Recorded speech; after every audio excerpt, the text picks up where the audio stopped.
Сайн мэцэнэ та бүхний өнөөдрийн мэндийг хүргэе. Хуульч Мазала подкастын ээлжид дугаар үзэл бодлоо илэрхийлэх хэрэгчлөө сэдвийн хүрээнд та бүхэд хүрэхэд бэлэн болоод байна.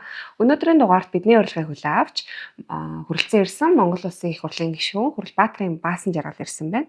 За мөн сэтгүүл зүйн инновац хөгжлийн үр төв төрийн бас байгууллагын мониторинг үнэлгээний менежер Жаргал сайхны үн мөнхнөр хүрэлцэн ирсэн байна. Маш их баярлалаа.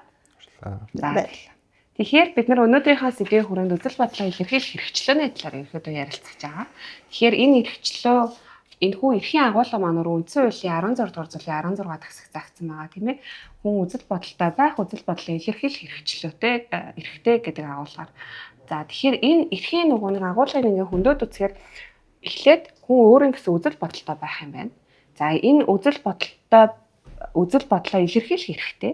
Ингэхдээ мөн үзэл бодлоо илэрхийлэх хэрэгцээтэй мэдээллүүдийг өөрөө чөлөөтэй авах. Энэ эрхчлэн дээр бол суурилдаг. Ийм эрх байгаа тийм. Тэгээд бас мөн хамтын эрх буюу нэг эргэн хаагийн эрх зөрчигдөхөд эргэн бэгийн эрх бас ижилхэн агуулгаар зөрчигддөг. Энэ эрх байгаа тийм. Тэгэхээр та бүхэн энэ эрхийн хувьд одоо Монгол улсад хэрэгжилт нь ямар байгаа гэж боддог вэ? Өөрсдийнхөө үзэл бодлоос хаваалцах хүсэж байна. Өнөө хэлсэн. За тасч үү тэгээд ер нь яг зүгээр яг миний хувьд одоо сэтгүүл зүйн байгууллагатай илүү ойр ажилладаг. Тэгээ энэ хүрээндээ бас өөрөө үзэл бодлоо хэрэгжүүлэх чиглэлээр судлаад хит хитэн ингээд бас юм төсөл хөтөлбөр дээр бас хариуцаад ажиллаж байсан. Тэгэнгүүт их сонирхолтой. Одоо жишээ нь үзэл бодлоо илэрхийлэх хэрэгчлөө гэдэг бол яг нөгөө эрх болоод ирэхээр тийм энэ бол яг абсолют эрх биш нэг тодорхой хязгаарлалтууд байгаа. Тэнгүүт яг Монгол улсад хязгаарлалтууд бол мэдээж яг эртний бол улс төрийн эрхийн олон улсын пактад тусгасан байгаа хязгаарлалтууд үндсэл бүхий байгаа ч гэсэн нөгөө хязгаарлалт гэдэг ойлголт дахиад өөрт нь байх хэрэгтэй тийм. Тэргийн хязгаарлалт гэдэг энэ зарчмууд тодорхойгүй учраас нөгөө онцлог кейсүүдээр нийтийн эрхшийн төлөө ч юм уу тийм ингээ гараж ирж байгаа энэ кейсүүдээр яачгүй одоо ингээд үзэл бодлоо илэрхийлэх хэрэгчлөө хязгаарлалт гад байхын нөхцөл байдаг. Тэгээ эн чинь өөрөө ингээд яг бүрдүүлбэрийнхаа хувьд маш юм цогц агуулгатай эрхчлөөний хувьд те. Тэгэхээр мэдээлэл олж авах эрх, хэвний эрхчлөө гэдэг чинь бид нар чинь бүгд ингээд цогтой орж ирээд хамтаараа ингээд явж байгаа. Тэгэнгүүт энэ нөхцөл дээр бол тухайн одоо ингээд энэ эрхийн одоо салбар гэх юм одоо илэрж байгаа хэлбэр болгоноос хамаарат нөхцөл байдал маш ондоо.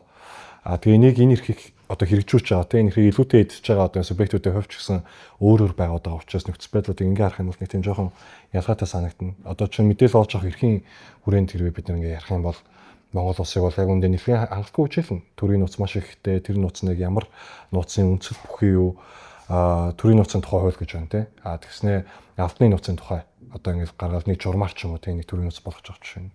Тэр нэг мэдээллийн хаартай байдал чи өөрөө дахиад хүмүүс арцнаар байдлаар одоо үз бодол одоо эрхчлөөгөө сайн эдлэхийн тулд зөв эдлэхийн тулд энийгээ одоо хэрэгжүүлснийхээ төлөө бусдын эрхийг халдахгүй байхын тулд тухайн хүний эхлээд хамгийн суурь нь хангалттай мэдээлэлтэй авах хэрэгтэй. Тэгэхээр нөгөө үндсэн суурь мэдээлэл олж авах, мэдээлэлээр хангалттай эрхүүд нь хангалтгүй одоо ингээд байгаа нөхцөлд энэ маань бол одоо цаашдаа яг одоо бүтэн бүрэн агуулгын хурд нэлийн жоохон миний хувьд бол яг Монгол улсад асуудалтай гэж байна. Гэтэ яг нөгөө эрт бусад улс оронд ч юм уу те хүнд орнууд байдаг шиг юм одоо буу шийдэмдэрээ тулдаг ч юм уу те эсвэл тэрнийхээ төлөө цаацлах ч юм уу ийм кейсүүд харьцангуй багч гэсэн ер нь бас энэ дээр юм залхаан цэвэрлэх элементүүд бол нэлээд ажиглагддаг. Таны хувьд юу гэж боддог вэ? За үзэл бодлоо илэрхийлэх хэрэгчлөөний агуулга, хууль зүйн баталгаа, эдийн засгийн баталгаа гэл ингээд нэг хууль зүйн талаас айгүй олон юм дээр бид нар анализ хийх хэрэгтэй. Гэхдээ эхлээд нэг ийм үзэгчтэй зориулаад те ялангуяа бид нар нэг зүйл дээр айгүй сайн ойлголттой болох хэрэгтэй. Энэ өөрөө эхлээд үзэл бодолтой байх эрхийн асуудал байхгүй. Үзэл бодолтой байх эрхийг бид нар хүлээмжшүүрч, бусдын үзэл бодлыг хүлээмжшүүрэх энэ соёл, энэ одоо хандлага бол айгүй чухал байгаа. Ямар нэгэн байдлаар бусдын одоо үзэл бодолтой одоо нийцэхгүй, санал нийлэхгүй байлаа гэд тэр нүрээ заавал эсэргүүцэн тий заавал эсвэл тэр хүн таалагдах хэрэгтэй гэсэн зүйл биш. Тэгэхээр нөгөө үндсэн хуулиар хангаас үзэл бодлоо илэрхийлэх эрхийг чинь хамгийн гол суурь нь үзэл бодолтой байх хэрэгчлөө, ихтгэл үнэмшилтэй байх эрхийн асуудал байгаа. За энэ агуулгын хүрээнд ирэх юм бол одоо жишээ шашин шүтэх хэрэгчлөө чинь эндээ дахиад багтана тий эвлэлдэн идэх хэрэгчлөө чинь багтана үзэл бодлоо илэрхийлэх хэвлэлийн хэрэгчлөөний асуудал чинь ингээ багтана гэд яг үзэл бодолтой байх эрхээ бид нар эдэлж чадж гэнүү гэд харахаар энэ олон элементүүдийн чинь нэг чухал одоо баталгаа нь өөрөө хэвлэлийн идэх хэрэгчлөөний асуудал орж ирнэ гэсэн үзэл бодлоо илэрхийлэх. Гэт ингэж бид нар нөгөө системийн хувьд яхаа системчилж харуул аягүй зүг байх гэж бодож байна. За тэгээд дараагийн ээлжинд бол бид нар мэдээж яг энэ нөгөө үзэл бодолтой байх эрхийн хүрээнд гарч байгаа олон кейсүүдтэй ялангуяа одоо шийдвэрлэгдэж байгаа байдал гэдэг ингээ харах юм бол хэвлэлийн эдлэгийн эрх чөлөөгөө хэр эдэлж байгаагаас гадна хамгийн гол зүйл нөгөө үзэл бодолтой байх эрхийн баталгааг бид нар энэ тал дээр бол нэлээд харах хэрэгтэй гэж байна. Яг хөө зүгээр бид нар нөгөө олон улсын индексүүд ч гэдэг юм уу, хэвлэлийн эрх чөлөөний индексүүд ч гэдэг юм уу те энэ олон зүйлүүдийг харах юм бол харьцан ухралттай байгаа.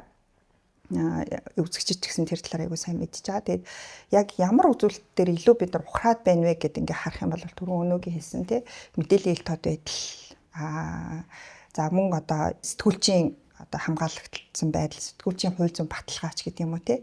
За ямар нэгэн байдлаар үзэл бодлоо илэрхийлснийхаа төлөө эрүүгийн хариуцлага хүлээхгүй байх ч гэдэг юм ингээд хэд хэдэн зүйлүүдээр бол бид нар нэлээд яхан ухралттай бол байгаа. Тэгэхээр энэ нь өөрөө цаагаараа юу илэрхийлээд байна вэ гэвэл мэдээж хууль зүйн баталгааг сайжруулах, эдийн засгийн баталгааны асуудал бас дагаж хөндөгдөн. Гэхдээ энэ дэр бол бас сэтгүүлчд бас янз янзын байр суурьтай бас байдаг юм билээ. Тэгэхээр энийг бол бид эхлээд өргөн зарчмын хүрээнд нэхлээд аягүй сайн ярих хэвээр юм эрхийн агуулга юм билээ. Илүү ингээд нөгөө наривчлаад процессын шинжтэй олгооч гэдэг юм уу те ингээд ороод ирэхлээрээ нөгөө янз бүрийн хязгаарлалтууд ороод ирдэг. Тэгэхээр нөгөө хязгаарлалтаас энэ эрх чөөр аягүй сайн хамгаалагдах хэвээр хамгийн гол нь те. Тэгэхээр үзэл бодолтой байх эрх чинь гэхдээ дээрэс нь бас юу байхгүй туйлын эрх буюу ямар нэгэн байдлаар хязгаарлах огт боломжгүй эрх. Тийм. Харин нөгөө хэвлэн нийтлэхтэй үзэл бодлоо илэрхийлэх эрхийн хувьд бол тодорхой хязгаарлалтууд орж ирж болдог гэсэн үг те. Тэгэхээр энэ хоёрыг бас бид нар аягүй сайн ялгаж нөгөө зарчим агуулгын хувьд аягүй сайн зөв ойлголттой байх аягүй чухал юм байна гэж харж байгаа. За тэгэхээр сонирхолтой хариулт өгсөн баярлалаа. Одоо тэгэхээр өмнөх хариултыг илүү дэлгэрүүлээд асууя. Одоо энэ үзэл бодлоо илэрхийлэх хэрэгчлөө ерөөдөө бол хэрхэн ангилж одоо сэтгүүл зүйн салбарт ялангуяа хэрхэн одоо сэтгүүлчид хэрхэн ойлгож хэрэглэдэггүй үний талаар дэлгэрүүлчихсэн. Ер нь яг одоо сэдвийн хүрээнд ч гэсэн одоо нэрхэн халуун сэтгүүл орж байгаа болохоос сэтгүүлчнээ ч нэрхэн анхаарч байгаа. Яагаад тэгэхээр нөгөө хийх мэдээлэл хэрэгчлэнүүд тухай хуулийн шинжилсэн найруулга өргөн бариад анхны эцэг хөрвөшөж болсон байна. Тэр энэтэй холбоотойгоор ер нь яг сэтгүүлчнэрийн бас энэтэй холбоотой байр суурь нэг иргэн санаж байгаа юм процесс байгаа. Тэгэхээр яг миний энд өгж байгаа хариулт бол салбарын ч юм уу энэ салбарт ийм байгаа гэдэг юм төлөөллийн шин чанартай хариулт өрөөсөө биш. Энэ бол яг ингээд нэг хувийн байр суурь үз бодлоо илэрхийлэх хэрэгчлөө яг энэ нэг мэрэгжлийн салбар руу ороод ирэх юм бол ялангуяа тэр чинь одоо бид нар дээр бол хэвлэлийн нийтлэх хэрэгчлөө гэдгээрээс харьцангуй орж ирнэ тийм.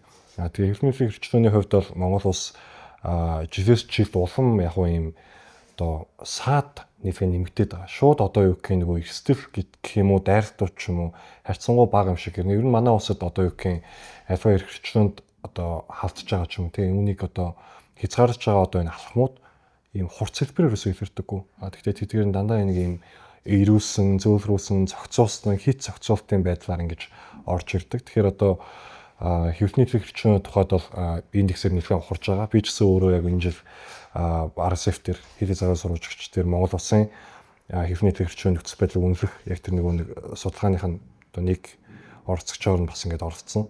Тэрний үрээнд бол яг ингэж харах юм бол бид нар маш олон нөхцөл байдалд ингэ харах хэрэгтэй. Энэ салбарт эдийн засгийн баталгаа хангагдсан уу? Ер нь эдийн засгийн үр ил тод байна уу? Хүний нөхцөл байдал ямар байгаа вэ? Мэдээллийн урсгал өөрөө ямар байгаа вэ? Төрийн оролцоо хэрэг байгаа вэ? Хэвлэл мэдээллийн байгууллагууд төрөөс ангид байж чаддаг уу гэдэг. Тэгээ нэлээд юм олон асуудал гарч байна. Тэгээл одоо жишээ нь сэтгүүлч болгоны ярьж байгаа төрөөс улс төрчдөөс нийтийн албан тушаалтнуудаас мэдээлэл олж чад улам хэцүү болоод байгаа. Хэвлэлийн төлөөлөгч гэдэг нэг хүнтэй тэр хүнээрээ мэдээлэл дамжуул авчдаг. Янз янзын үйл явдлын үеэр тодруулцах боломж олгодоггүй. Зүгээр одоо хэвлэлийн мэдээг нь бэлтгэсэн сайтууд руу за энэ цацаараа өгдөг ч юм уу тийм. Тэгэхээр энэ дээр нөгөө ажиллах байдлын хүрээнд төрийн өөрийнх нь одоо ингэ ажиллах байдлын хүрээнд яг энэ салбар дээр баталгааг нь хангаж өгөхгүй байх энэ салбарын одоо эрхчлөө хэвлэлийн эрхчлөө ялангуяа дороотох суур нөхцөлийг нь бүрдүүлээд байгаа. Тэгснээс одоо шууд дайраад ч юм уу те ингэж байгаа юм бол харьцангуй гайгүй. Төрийн байгууллагаас мэдээлэл олж авахд ер нь та хэдэ саад учирдаг уу?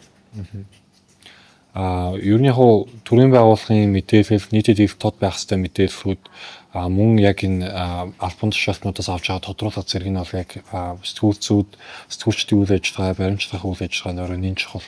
Энэ өөрөө бас нэгдүгээрт олон нийтийн мэдрэхийг хангахад чухал нөлөөтэйгөөс гадна тухайн мэдээллийг одоо ингээ хамгийн баталгаатайгаар гаргаж чадах субъект нь төр авах хэрэгтэй. Гэтэл яг манай нөхцөлд бол нэлээд хаалттай. Яагаад вэ гэхээр яг хуулиар тогтоосон нууцуд бол байгаа. Тэгэхээр нууцуд бол ингээ хүндэлтэй хандна. Гэтэл яг хуулиар тогтоосон нууцаас бусад мэдээлүүд ч гэсэн ингээд нөгөө мэдээллийн хүртээмжгүй байдал нэгдүгээр байх нь өндөр. Хоёрдугаарт нийтийн албан тушаалтууд болон төрийн байгууллагуудын өөрсдийн хандлага байдаг.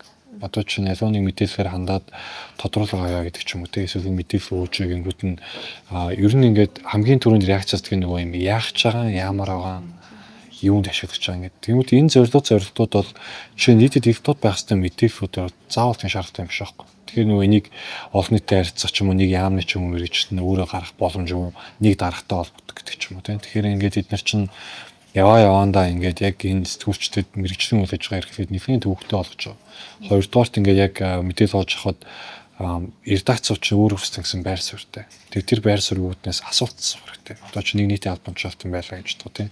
Эсвэл альваныг олжсэн мэдээлэл дээр тодруулах авах хэрэгтэй. Тэнгүүд өгдөггүй. Хэвлэлийн төлөөлөгч гэдэг нэг албан тушаалтай болсон. Хэвлэлийн төлөөлөгч нар одоо яг өмнөөс нь хариулт өгдөг ч юм уу. Эсвэл бэлэн бичсэн мэдээг зүгээр редакцууд руу өгдөг. Тэгээ эн чинь өөрөө бас нөгөө олон нийтийн мэдээлэл хангах боломжийг бүрэн хязгаарч байгаа ийм байдал болчих. Тэгэхээр сүүлийн үед ялангуяа одоо нөгөө бичлүүд аваад штэ ордонд ингээд мэдээлэл авах гэхээр өгдөггүй төрөл бүрийн хандлагууд гаргадаг тий. Тэгэхээр бас тэрний татлага болж байна. За тэгэхээр хэвлэл мэдээллийн байгууллагууд үндсэндээ хараад тусаар хэвлэл нийтлэх эрхээ эдлэхэд ерөөдөөс засаглал нэлээд нөлөөлдөг. Тэмээ өөрөөр хэлбэл тухайн байгууллага ямар бүтцтэй ямар засаглал тогтоод тэр нь өөрөө бодиттой мэдээлэл одоо хараа тусаар мэдээлэл гаргахад нэлээд нөлөөлдөг юм болов уу гэдэг. Тэгээ танай байгууллага тэдгээр байгууллагуудад одоо засаглалын ямар хөлбөрийг илүүтэй санал болгож бас хэвлэл мэдээллийн байгууллага тийм хэлбэртэй байх ёстой гэж үздэг үү? Одоо ч н олон нийтийн ч юм уу тийм Монгол улсад уншигчдын донд байсан нэг юм хэвшмэл буруу ойлголтуудын нэг нь хэвлэл мэдээллийн байгууллагууд ашиг олж чадахгүй мөнгө олж чадахгүй гэдэг ойлголт. Тэгэхээр нөгөө ашиг олохгүй мөнгө олохгүй одоо бизнес зарчмаар тийм бол тухайн байгууллага яаж оршин тогтох вэ гэдэг сонин шүү дээ. Яг бизнесийн журмаар олж байгаа орлого байхгүй гэж тухайн байгууллага оршин тогтноод байна л гэдэг чинь ямар нэг санхүүжүүлэгч ч юм уу байгаад байна тийм. Тэгэхээр ер нь нөгөө нэгдүгээрт олон нийт сэтгүүлч нар хэвлэл мэдээллийн салбарын өөрсдөө гэхэд хэвлэл мэдээллийн байгууллагч гэсэн өөрөө нэгэн төрлийн бизнесийн байгууллага маа гэдэг үлгэмж хүрэх хэрэгтэй. Тэгэхээр яг л бизнесүүдэд гардаг шиг байгууллагын дотоод менежмент байгууллагын зорилготой урах стратеги байгууллагуудын сайн засаг зэрэг асуудлууд шууд хөндөгдөж эхэлнэ. Ер нь ингээд дэлхийн нийтэд олон улсад хэвлэл мэдээллийн байгууллага ашиг олж олдог ингээд 200 гаруй төрлийн орлогын суугууд аа. Гэхдээ энэ бол ингээд манай Монгол улсад маш ингээд цаавлагтанд хүрээнд дэвтэрсэн байдаг тийм. Тэгэхээр энэ бас нэг төр тийм асуудал байгаа гэж бид нар хараад нийтийн эрх ашигын төлөө хэвлэл мэдээллийн дэмжих олон улсын сан гэж байдаг. Нёфен шиг сэтгүүлч Мария Яресагийн үүсгэн байгуулсан. Энэ сан олон улсад үйл ажиллагаа явуулах анхны улс нь Монгол улсаар дотороод тэгээд яг манай байгууллага бол одоо хэрэгжүүлэгч байгууллагаар нь зөвлөх одоо байгууллага нь Financial Times Strategy гэдэг Financial Times-ны стратеги гэдэг нэг компани бидэд ингээ хамтраад 3 жилийн хугацаатай Монгол улсын хэвлэл мэдээллийн байгууллагуудад доктортой бизнес загвар нутагшуулах. Доктортой бизнес загварыг нутагшуулахдаа тодорхой стратеги, тодорхой менежментийн хүрээнд гол нь тухайн редакцуудын редакци хараад бас байдлыг нөлөөлөхгүйгээр ингээд ажиллах гэж байгаа. Тэгэхээр яг тухайн байгууллагуудын одоо яг энэ орлогын бүтцүүдийг нэлийн сайн задлаад, загварчлаад 3 жилийн стратегийг тодорхойлоод стратеги яг энэ төлөвлөгөө нь хэрэгжиж гин үгүй гэдэг дээр сар болгон хяналтаа ингээд тавиа явахад 1 жилийн дараа л гээд одоо ингээд маш гайхалтай үр дүнгууд бол ингээд гарч ирсэн байгаа тийм. Бизнес ингээд зарчмаар олж байгаа орлогын хэмжээ нэмэгдэж байна, хүний нөөцт хэрж байна. Редакцийн бас ингээд үйл ажиллагаа маш доктортой болоод ирчин зэрэг юм ач холбогдолсон юм дэрэж байгаа. Тэгэхээр яаж ч хэвлэл мэдээллийн байгууллагын засаглал стратеги менежмент гэдэг бол цаашид ер нь ялангуяа сошиал медиагийн хөгжөлтөөр холбоотойгоор уламжлалт хэвлэл мэдээллийн байгууллагуудын оршин тогтнох орон зай хомигдж байгаа энэ цаг үед нэлийн чухал хөндөгдөх хэвээр асуудлуудын нэг болов уу гэж бид нараас харж байна. Ойлголоо. За тэгэхээр дараагийн нэг тодруулах хүссэн асуудал бол одоо тухайн хүн үзэл бодлоо илэрхийлэх эрхээ эдлээд үнэхээр илэрхийлсэн үү? Эсвэл хуурамч мэдээллийг олон нийтэд түгээсэн үү гэдгийг ер нь хэрхэн зааглаж ялгах юм бэ? Тэгээд үүнтэй холбоотой бас ямар хэм хэмжээг өөрөө баримтлах нь зүйтэй юм бэ?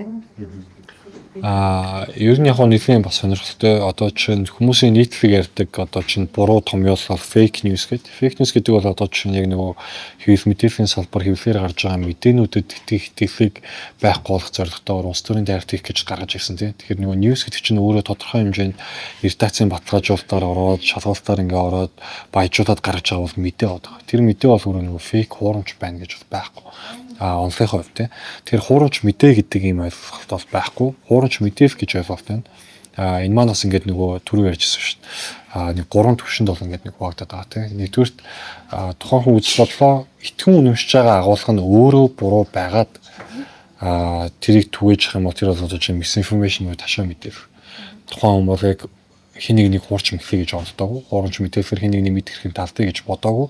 Гэхдээ энэ гарч байгаа юм чи өөрөө нэг ташаа мэдээлэл. Эсвэргээр мэдсээр байж тухайн мэдээллийг зорилготойгоор санаатаар дүүж аваад энэ бол ингээд disinformation гэдэг нэг төрөл болоо авчиж байна. Malinformation буюу бодит мэдээлэл. Гэхдээ бодит мэдээллийн юуг нь ярих уу, юуг нь ярихгүй байх зэрэг агуулгуудаас ингээд хандаж ирээд яриад эхлэхээр энэ чинь нэг malinformation буюу төхөөнөлтөд текст мэдээлэл бол авчин. Тэгэхээр энэ бол мэдээллүүд нэг юм олон янз. Энэ дээр бас иргэдэд тооцож байгаа ч юм уу хариуцахад олон янз авах хэрэгтэй.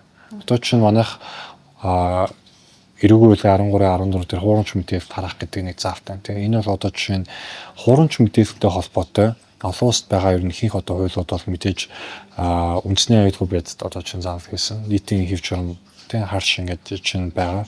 Нийтийн эрүүл мэндийн сайн сайхан нийтлэл байгаа юм шиг бас төв үед нэг хязгаарлах юм шин чанартай. Гэтэл манайх нөгөө өмнө нь байсан бүтээгт оромжлох гэдэг заалтууд нэгдсэн үндэсний байгууллагаас хүний эрхийн хорооноос нэлээд ингээд нөгөө шүүмж төртөөд энийг эргүүлээс татаад байгаа ч гэсэн чинь бүтээгт оромжлох гэдэг нэрээ аваад хуулийн агуулгын нэлээд улам өргөтгөнгүүтээ хоц мэдээр тарах болоод байгаа гэж байна тийм. Тэгэхээр энэ бол одоо ингээд бас ингээд өөр нөлөөтэй байж болно. Одоо чинь ингээд бүр маш сонирхолтой статистик гэх юм бол яг энэ эрүүгийн хуулийн 13 14-өөр одоо ингээд дуудагдж байгаа сэтгүүлч нарын тийм хэвлэл мэдээллийн байгууллагуудын 90 одоо 0.2 хоногийн буруутай гэж тогтоогддог. Үлдсэн одоо 99.8% нь бол ингээд гин буруу багт шүү дээ. Гэтэл энэ бол ингээд нэг төрлийн баргийн цалгаан зэрлүүлэлтийн хэрэгс байж болохоор ч юм ашиглаж байгаа кейсүүд байна. Иргэдийн эсрэг одоо чинь зүгээр сошиал орчин дээр шүүмжт байдлаар хүчтэй мим хийсэн залуучууд ч юм уу тийм яг энэ бодиттой бүр ингээд торгоцсон кейс гарсан шүү дээ. Тэгэхээр энэс нөгөө бид нар ямар нөхцөлийг, ямар мэдээллийг, ямар төрлийн одоо чинь мэдээлэл байгаа гэдгийг маш сайн ангилдаг байх хэрэгтэй. Тэгэхээр энэ ойлгоочсон манай одоо хувь зүйн эрх зүйн салбарт маш сайн орж ирэх хэрэгтэй тийм. Тэр бол яаж ч бас бидний анхаарах мөн баха. Ийхүү орж ирэхгүй бол одоо нөгөө хэвлэл нийтлэх хэрэгчлөөгөө идэлээд нийтлэл бичээд байгаа хүмүүсийг цалгаан зэрлүүлэх байдлаар тэр сэдвийг хүндэхгүй болгоод байгаа гэсэн үг. Ер нь бол тийм. Одоо чинь заавал тухайн хүн гин бурд гэж тогтоогдно тогтоодохгүй байна хамаагүй голн дээр процесс шүү дээ тийм. Нэг ингээд за нэг ирж мэдүүлээгүүрээ за энэ мэдээлэл хаанаас орчихсон байж тайлбарлаараа ингээд мэрэгчлийн ажлын хийхгүй ажлын цагийн жалдагдуулаад өөрт нь ч гэсэн хувийн сэтгэл зүйн даамтай байгаа. Тэгээ эн чинь ингээд зарим тохиолдолд ингээд маш удаан ингээд одоо чинь өгөөждөг тийм. Тэгэхээр ингээд эдгээр чинь ингээд сэтгүүлчийг мэрэгчлийн үйл ажиллагаа одоо зоримог байдлаар хийх нэлээд саадуулдаг юм үү нэг мөн тэр нь одоо юу гэх юм хэвлэл мэдээллийн байгууллага альва худал хуурамч мэдээллийг цахим орчинд түгээсэн бол эсвэл альва яриг ингэсэн бол түгээсэн бол зөвхөн өнгөрөх хэрэгтэй гэсэн үг биш. Гэхдээ ийм хатуу буюу ийм дистрибутор хязгаарлалтын албадлалын аргаар ингэж тэмцэх нь өөрөө бүр маш үр дүнгүй. Тэгэхээр одоо ингэ дэлхийд хамгийн сайн хуурамч мэдээлэлтэй тэмцэж байгаа улс орнуудыг харах юм бол жишээ нь бүр бага ангийнхан боловсролын хөтөлбөрт яг энэ мэдээллийн боловсрол гэдэг агуулга ороод ирсэн багч шүү дээ. Тэгэхээр нөгөө бид нар ерөөсөө позитив иргэдийн хэвлэл мэдээллийн боловсролыг дэвшүүлэх ажлуудыг үндэсний хэмжээнд хийхгүй байгаа юм байж шууд эрүүл 13 14-өр тийм ийм хатуу хязгаарлалтуудтай байна гэдэг бол яг тийм аюу утгагүй байна. Нэг юм алтхыг нь хүлээж аваад занаж байгаа юм шүү дээ. Тэгэхээр энэ дээр бас ингээд бид нар яаж ч нөгөө хууль эрхцэн орчин нэг юм байхад одоо төрөөс хэрэгжүүлж байгаа бодлогын баримтчуудын өрөөнд зүүн дээр анхаарах уу боловсрол төрийн дээр анхаарах уу гэдэг нэлээд ингээд хэвлэл мэдээллийн босоор явуулсан салбар хоорондын анхаарах хэрэгтэй агуулгууд ирж байгаа гэсэн. Тэгэхээр дараагийн асуултаа би эдгээр онцлог мэрэгчлүүдийн баримтлах зарчим өргөдөх тангарахтай холбогдуулаад асууя. Хуульчдын хувьд бол хуульч эрхцэн байдлын тухай хууль заасны дагуу тангараг өргөдөг тийм ээ. Иргэний хууль ёсны эрх ашиг сонирхлыг хамгаалахаар батлан хангалтж байна гэдэг. За сэтгүүлч нарын хувьд өөрөөсөө бол мэрэгжлийн ёс зүйн дүрм зарчимтай байдаг тийм ээ. Энэ нь өөрөө тухайн салбарт одоо эмчтэй ижлэн Гиппократын хангарга байдлаар хэрэгждэг гэж ойлгож байгаа. Тэгэхээр хэн аль нь ёс зүйн зарчмуудтай дүрмэнд баригддаг эдгээр мэрэгчлүүдийн хувьд ер нь энэ үзэл бодлын илэрхийлэх эрх чөлөөний агуулгаар хэрхэн хамтран ажиллах зүйтэй вэ гэдэг талаар та бүхнээс тодруулахыг хүсэж байна. Манай хоёр салбарын хувьд гэсэн үг тий. Яг учиргүй салбараа төлөөлөд хариулах нь хаашийн тий. Би бас нөгөө хуульч ирэхэд тэтгэлцүүлсэн байгаа. Зөвхөн нэг зүйл дээр бид нар нөгөө хүний эрхийн хаан хүнсний хөтөлбөрийг ингээд боловсруулж байгаа яг одоо яг үйл явц явагдаж байгаа. Тэгээд энэ явц нэг зүйл юу ажиглагдаж байгааг үед шүүх эрх мэдлийн бие даасан хараат тус байдал гэдэг.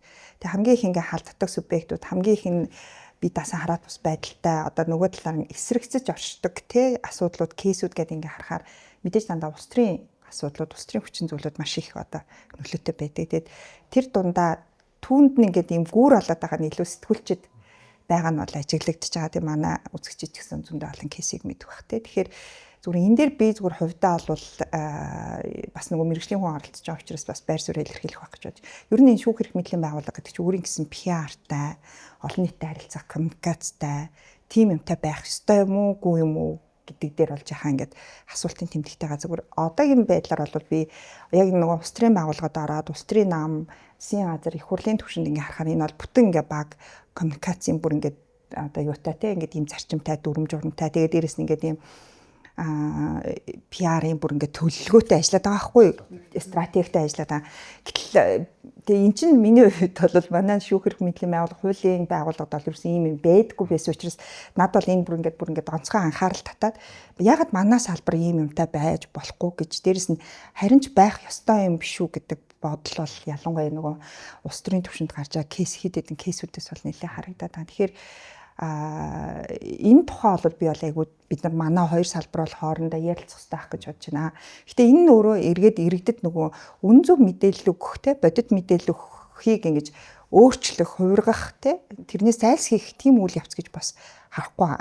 Илүү иргэдэд магадгүй зүгээр ойлгомжтой нээлттэй байдлаар харахад хандхад бид нар бол цэвэр дандаа нөгөө хууль зүйн үүднээс одоо мэрэгжлийн үүднээсээ л энэ асуудал хандаад байгаа болохоос энэ коммуникац те олон нийтэд харилцах коммуникац энэ зүйл чи өөрөө бас ингээд бүр шинжилгээ ухааны түвшинд хөгжиж байгаа байхгүй. Тэгэхээр энэ дээр нь бид нар бас нэг хамтын ажиллагаал би бол хувьдаа өрнүүлэх хэрэгтэй гэж харж байгаа. Ер нь бол яг хөө ингээд нөгөө хэв мэдээллийн салбар гэдэг өөрөө маш тийм онцлог салбар гэх юм уу тий. Одоо жишээ нь за барилгын салбар гэдэг ч юм уу. Одоо чинь хуульчаар тий. Одоо ингээд нэг одоо мэрэгжлийн үндсэн одоо юм холбоо байна. Тэр холбоо бол ингээд зохицуултуудыг нэгээд ингэдэг. Хэв мэдээллийн байгууллагууд бол өөрсдөө маш тийм нэг олон ургач янз янзын редакцийн буюу нөгөө бодлого зарчмаараа өөрөөсөө үйл ажиллагааг хөндөөд тухайн сэдв дээр эсвэл тухайн асуудал дээр ингээд ажиллаа явдаг. Тэгэхээр ингээд яг тэдгээрийг шууд юм нэгдсэн байдлаар зохицуулт хийх хэцүү. Тэр одоо хүртэл ингээд энэ зохицуултгүй. Одоо яг хэвчэрчүүн тухай хуулийн одоо хуультай холбогдуулаад гишүүдтэй ч юм уу ингээд нэг тийм уулзсан тий. Тэгээ тэгэнгүүт асуудаг асуулт нь тэгээд яг танай одоо ингээд салбарын зохицуулдаг байгууллага нэг юм тэгээд тэр тийм байгууллага бол угаасаа ч нэг олон улс дээр байх ёсгүй гэдэг юм зарчимтай. Тэрний хүрээнд одоо яг энэ хэв мэдээллийн салбар гэдэг бол өөрсдөө хэв нийтлэг хэрэгчлөөгөө хэрэгжүүлэх замаар тий үнийг ямар хэлбэрээр өгөх нь мэрэгжлийн зарчмуудын хүрээнд сэтгүүл зүй гэдэг одоо яг энэ тий энэ одоо мэрэгжлийн зарчмуудын хүрээнд хэрэгжүүлээд астаа бол олон нийтийн мэдрэхийг хангах гэдэг юм зарчим нэг үндсэн зарчим үйлчилж байгаа. Тэгээ энэ хүрээнд бол яг одоо төрийн 3 эрх мэдэлтэй одоо энэ бүгдээрэнтэй л ажиллаж байгаа тийм. Тэгэхээр яг нөгөө сая шүүх дээр бас ярьж байгаа. Шүүх өөрөө яг юм албан коммуникацтай, коммуникац стратегтэй байх хэрэгтэй гэж хэлсэн. Тэрэн дээр бас нэлээд яг маргаантай байх. Яагаад гэвэл одоо чинь хууль тогтоох одоо эрх мэдэл тийм. Хууль тогтоох эрх мэдэл бол PR одоо бүр нэлээд сайн боллоо. Гишүүн болгон одоо эвлэлийн төлөвлөгчтэй ч юм уу тийм. PR-ын нэг юм баг ажиллаж идэг ард нь ингээд. Тэгэхээр энэ бол зарчмын хувьд бол тэр хүмүүс энэ PR болон сэтгүүл зүй хоёр гэдэг юм тусдаа байдаг байхгүй. PR гэдэг бол нөгөө тухайн этгээд өөрийнхөө үйл ажиллагаа сурталчлуулах, тэ олон нийтэд таниулах, үнийг үүгээр дамжуулаад тухайн хүмүүсийн шийдвэр гаргалтанд нөлөөлөх гэдэг ч юм. Эсвэргээрээ сэтгүүл зүйн салбар гэдэг чинь үндсэн яг суурь зарчмынхаа хүрээнд би бүгдээрээ тэгж ажиллаж чадж байгаа гэж бүр хэлэхгүй. Гэхдээ зарчмынхаа хүрээнд олон нийтийн мэдрэхийг хангах чухал асуудлууд дээр иргэний эрх зөрчигдөхөөс сэргийлэхтэй. Шаардлагатай мэдчих ёстой зүйлс дээр нөлөөтэй төвлөрөх гэдэг юм хоёр үндсэн агуулга байгаад байгаа учраас би бол шүүх эрх мэдлийг ялангуяа ийм коммуникацийн ч юм уу PR-ийн стратегтэй байх ёстой гэж бол боддоггүй. Гэхдээ мэдээллийн хувьд боломжит хамгийн өргөн хүрээнд илтод байгаад сэтгүүлчэртэй харин сэтгүүл зүйн салбартай сайн хамтан ажиллагаатай байх хэрэгтэй. Тэгэхгүй бол яг үндэ сэтгүүл зүйн салбарт одоо хэргийн материал ч юм уу тий одоо юу гэх тэрийг задрах мадрах гэдгээр юм янз янзын ийм одоо зөв бус үйлүүд гардыг бол үүсэхгүй. Гэхдээ энэ дээр бас нөгөө шүүх эрх мэдлийн өөрийнх нь бас нэг тодорхой хэмжээнд яг ийм сэтгүүлчд хаалттай хит одоо ийм болгоомжсон байдлаас баг зэрэг нөлөөлт өгж магадгүй гэж миний хувьд бол ингээд тийм хардаг. Тэгээ дараагийн асуулт төр илүү явах тий. Тийм жоохон тайлбар. Тэгээ энэ нэг юм харагдаад байгаа байхгүй. Одоогийн зүгээр байгаа манай хуулийн салбар болохоор яаж юм гэвэл шүүх эрх мэд за тухайн шүүх нь өөрөө олон нийтэд харилцах алба гэдэг тухайн хэрэгтэй холбоотой мэдээлэлээ хэлж гин олон нийтэд хүргэж гин. Зарим тохиолдолд өмгөөлөгч нар нь бол бас энэ мэдээллийг хүргэж гин. Гэхдээ нэг өмгөөлөгч чинь угаасаа хоёр талын өмгөөлөгч байгаа шүү дээ. Ялсан ялагдсан гэдэг тий. Тэгэхээр таалагдсан тал нь бол манай шүүх бол айгүй сайхан шудраг байна гэдэг таалагдаагүй тал нь шүүх ингээд ийм авилгал ийм асуудалд автчихлаа гэдэг. Тэгээ энэ дунд иргэд яг ингээд итгэж тий яг энэ дэр ингээд дүгнэлт хийх гэхээр хитрхи бас ийм хит айгүй мэрэгжлийн байгаад байна л да. Тэгээ энэ дэр ялангуяа нөгөө сөрөг мэдээллийн одоо хүрх хурд тий тэрэн дээр итгэл үнэмшил айгүй хурдтай байгаа учраас энэ дээр нэг баг зэргийн торомс аваад манай салбарынхан нэг энэ дээр нэг жоох нэг эргэж харах хэрэгтэй байх гэж бодож байна. Тэгэхгүй бол одоо яг үндэ албал улс төрийн салбар нь өөрөө тий хууль тогтоох гүйцэтгэх эрх мэдлийн салбар нь өөрөө бүр ингээд энэ дээр бол бүр ингээд гаршаад тий бүр ингээд тактиктаагаар ингээд үздэг болчиход байна л да. Тэгэхээр уг нь бол шүүх эрх мэдлийн салбар ч айгүй чухал салбар тий. Тэгээ тэр дундаа ялангуяа одоогийн улс төрийн түвшинд авилгын албан тушаалын хэрэгүүд гэдэг ингээд яг улс төрийн түвшинд явж байгаа энэ маргаантай асуудлыг хамгийн сүүлд хагалж шийдэж байгаа хүмүүс нь өөрөө шүүх эрх мэдлийн байгууллага болоод тэгээ хамаг бурууг өөрөө шүүх эрх мэдлийн байгууллага үүрээ дагаа нь өөрөө эргээд энэ одоо бүр ингээд ардчлалтаа өөрт нь аюултай байхгүй ардчлал энэ засаглалтаа өөрөө аюултай тий. Тэгэхээр энэ талаас нь бид нар жоохон харах хэрэгтэй. Яг хөө зүгээр манай хуульчид ялангуяа шүүхийнхэн бол яг өнөөтэй адилхан ерөнхийдөө нөгөө бид нар энэ бүр айхтар төлөлгөө гэхгүй зүгээр хэрэг шийдэж байгаа хэрэг маргаа маань л аяндаа бид нэг ингээ хөтөлж явна гэдэг итгэл үнэмшилтэй гэр өнөөдрийг хүртэл бол явж ирсэн. Тэгэхээр гэхдээ өнөөдрийг хүртэл явж ирэхэд бид нар ямар үр дүн харж ийнвэ гэвэл ер нь жаахан шүүх эрх мэдэлд итгэх итгэл бол улмал ингээл унаад байна л гэж хараад байгаа олон нийтийн зүгээс. Тэгэхээр энэ дээр бол бид нар нэг бас нэг жаахан эргэж харах хэрэгтэй байх гэж бодож байна. Зүгээр сая дээр юун дээр хэлсэн те нөгөө үзэл бодлоо илэрхийлэх хэвлэлийн асуудал, хэвлэлийн албаны асуудал энэ төр дээр бол мэдээж нөгөө сэтгүүлчдтэй их хамтын ажиллагаа сайтай. Тэгээ хамтын ажиллагаа сайтай гэдгийг гэхдээ чи бас тайлбарлаа те. Яг ингээд нөгөө санхүүгийн асуудал хөндөгдөд идэм билээ. Тий. Тэгээд ирэхээр чи ингээд бас ямар төвшөнд байх уу, ямар хэм хэмжээнд байх уу те гэдэг дээр бас айгуу сайн хоёр салбар хооронд ярилцах хэрэгтэй байх л гэж байна. Саяас нөгөө яг ярьж нэгдүгээрт одоо их олон нийтийн дунд яаж ч юм шүүхийн эрх мэдэл шүүхтэй холбоотой мэдээлэлүүд бол нөгөө хэв мэдээллийн байгууллага редакцуудаар дамжиж гарч байгаа тийм. Гэхдээ бол энэ нөгөө юм сэтгүүл зүйн салбар шүүх эрх мэдэлтэй ингээд нэг тэмцэлтэд байгаа зодон бол биш байгаа байхгүй. Суур асуудал нь бол өөрөө шүүх эрх мэдэл рүү халдж байгаа субъектүүд нь сэтгүүлчэр гэхээс илүүтэйгээр үндсэн тэр яг асуудлыг гаргаж ирж байгаа нь магадгүй улс төрчөр ч юм уу тийм. За одоо жишээ нь ингээд тэр шүүгч бол хэний шүүгч те энэ хэрэг ингэж шийдэгдэхгүй энийг бол ингэх ёстой гэдэг ч юм. Гэтэл шүүх эрх мэдэл бол ерөөсөө улсын хурлаас буюу одоо төрийн эрх барих дээд байгууллагаас тогтоосон хууль дүрмийн хэмжээнд үйл ажиллагаа явуулж байгаа те. Гэтэл одоо ингээд албаар одоо юу гэдэг нэр бүхий кейсүүдээс жишээ авах юм бол одоо юу гэдэг нөгөө малын тоотлоготой холбоотой асуудал ч юм угаасаа хууль нүүрэ хатуу байхад шүүх бол хатуу шийдэх харах гэх ойлгомжтой те. Тэгэнгүүт энэ ялч хүн ингээд нөгөө үйл явцыг хэв мэдээллийн байгууллагууд дамжуулаад олонд мэдээлж явах хэрэгтэй. Ингийн мэдээлэх явцад болохоор яг ингээд нөгөө тэр цаана байгаа дайн бол хэв мэдээллийн байгууллагаар дамжиж олон нийтэд бүр илүү том сүйтгэртэй тусаад байгаа байхгүй. Тэр үндсэн суурь асуудлын хувьд бол нэг юм. Тэгэхээр энэс сэргийлэх яг зөвхөн ингээд миний харж байгаа юм бол шүүх эрх мэдэл өөрөө аягүй сайн нээлттэй байх хэрэгтэй. Тэр нь одоо юу гэх юм учиргүй цөмөрцөн PR маягаар тийм гэрэмэрэ байгуулах гэхээс илүүтэйгээр хамтын ажиллагаа нэрээ бас нэг тодорхой хэмжээнд сэтгүүлчтэй яг яаж ажиллах вэ гэдэг нэг юм үйл ажиллагаануудад акцуудыг бас нэг хийх хэрэгтэй болов гэж хувьдаа бодож байна. Гэхдээ тэр аль болох илтод одоо жишээ нь яг хуу сэтгүүлч нар хэв мэдээллийн байгууллагууд бол улс төрчөртэй намуудтай ч юм гэрээ байгуулдаг. Тэр бол үнэтэй. Тэр яг хуу хаалтын гэрээ гэдэг ойлголт бол угаасаа байхгүй. огт байхгүй. Гэхдээ тэр нөгөө хамтын ажиллагааны ч юм уу тэ ажил гүйцэтгэх нэг гэрээ байгаа. Сурталч байгаа гэдэг ч юм уу. Тэрэн дээрээ одоо юу гэх юм редакцийн бодлогоо хамгаалж чадах уугүй гэдэг нь асуудал. Хэрвээ тэрэн дээр гэрээнээсээ болоод редакцийн бодлогоо алддаг ч юм уу тийм эсвэл хөндлөнгөөс захиалагч тэгээд гарч байгаа мэдээлэл тэрхэл тавина гэдэг агуулга ороод ирэхээр асуудалтай болоод ирж байгаа учраас хэрвээ сэтгүүл зүйн салбар шүүх эрх мэдэлтэй хамтарч ажиллаж байгаа бол за эдийн засгийн хувьд хамтын ажиллагааны хувьд маш их дод авах хэрэгтэй. Бүр ингэ байж боломжит хамгийн дээд түвшинд хамтын ажиллагааны ямар утас хамжиж байгуулж байгаа тийм эсвэл одоо энэ мэдээж эн чинь цогцолж байгаа нэг байгууллага бас байхгүй учраас хэцүү. Тэгэхээр нэг хүнтэй нэг этгээтэй нэг субъекттэй ч юм уу хамтын ажиллагаа ингэж байгуулмаар нэлийн ярахтай. Тэгэхээр нэг өөрсдөө нэг юм бодлогын баримт бичиг бас нэг гаргаж ирж тийм эрх мэдлийн хүрээнд ингээд тайлбарлах эрх мэдлийн байгууллагатай ингэж ажиллана гэсэн нэг юм хэрэгтэй байна. Сэтгүүлч чөлөөтэй тэр лөө ордог байх гэсэн үг юм биш үү тийм тухаас нь тодорхой тэгэхээр ихээс олон нийтээс ингээд авчдаг байх хэрэгтэй ер нь. Хин аль нь тодорхой ойлголттой байх хэрэгтэй байх нь шүү дээ.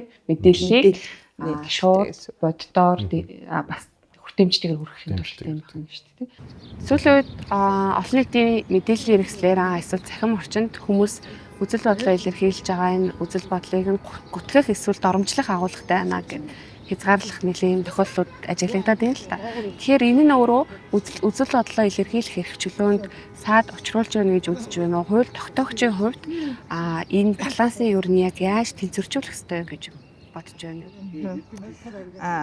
Би бас өмнө хэлжсэн нөгөө үзэл бодлоо илэрхийлэх эрх чи үзэл бодолтой байх хэрэгтэй салшгүй холбоотой гэдэг. Тэгээд үзэл бодолтой байх эрхийн хувьд абсолют буюу хуулийн ерөөсөө хязгаарлах боломжгүй хараа үзэл бодлоо илэрхийлэх эрхийг тодорхой тохиолдолд хязгаарлаж болдог. Энэгээрээ гол бас нэг ялгаа байгаа. Үзэл бодолтой байх эрхийг угаасаа хязгаарлах гэж хүн хязгаарлах боломж байхгүй тий. Та тийм үзэл бодолтой бай, та ийм шашин шүтч гэдэг юм уу, та энэ хүнд дуртай бай гэд хэлсэн ч тэр хүн дотроо бодохгүй хийж болох байхгүй. Тэгэхээр нөгөө үзэл бодолтой байх эрх чи өөрөө хуулийн эрх хязгаарлах боломжгүй эрх гэдэг байгаа. Тийм учиртай гэсэн.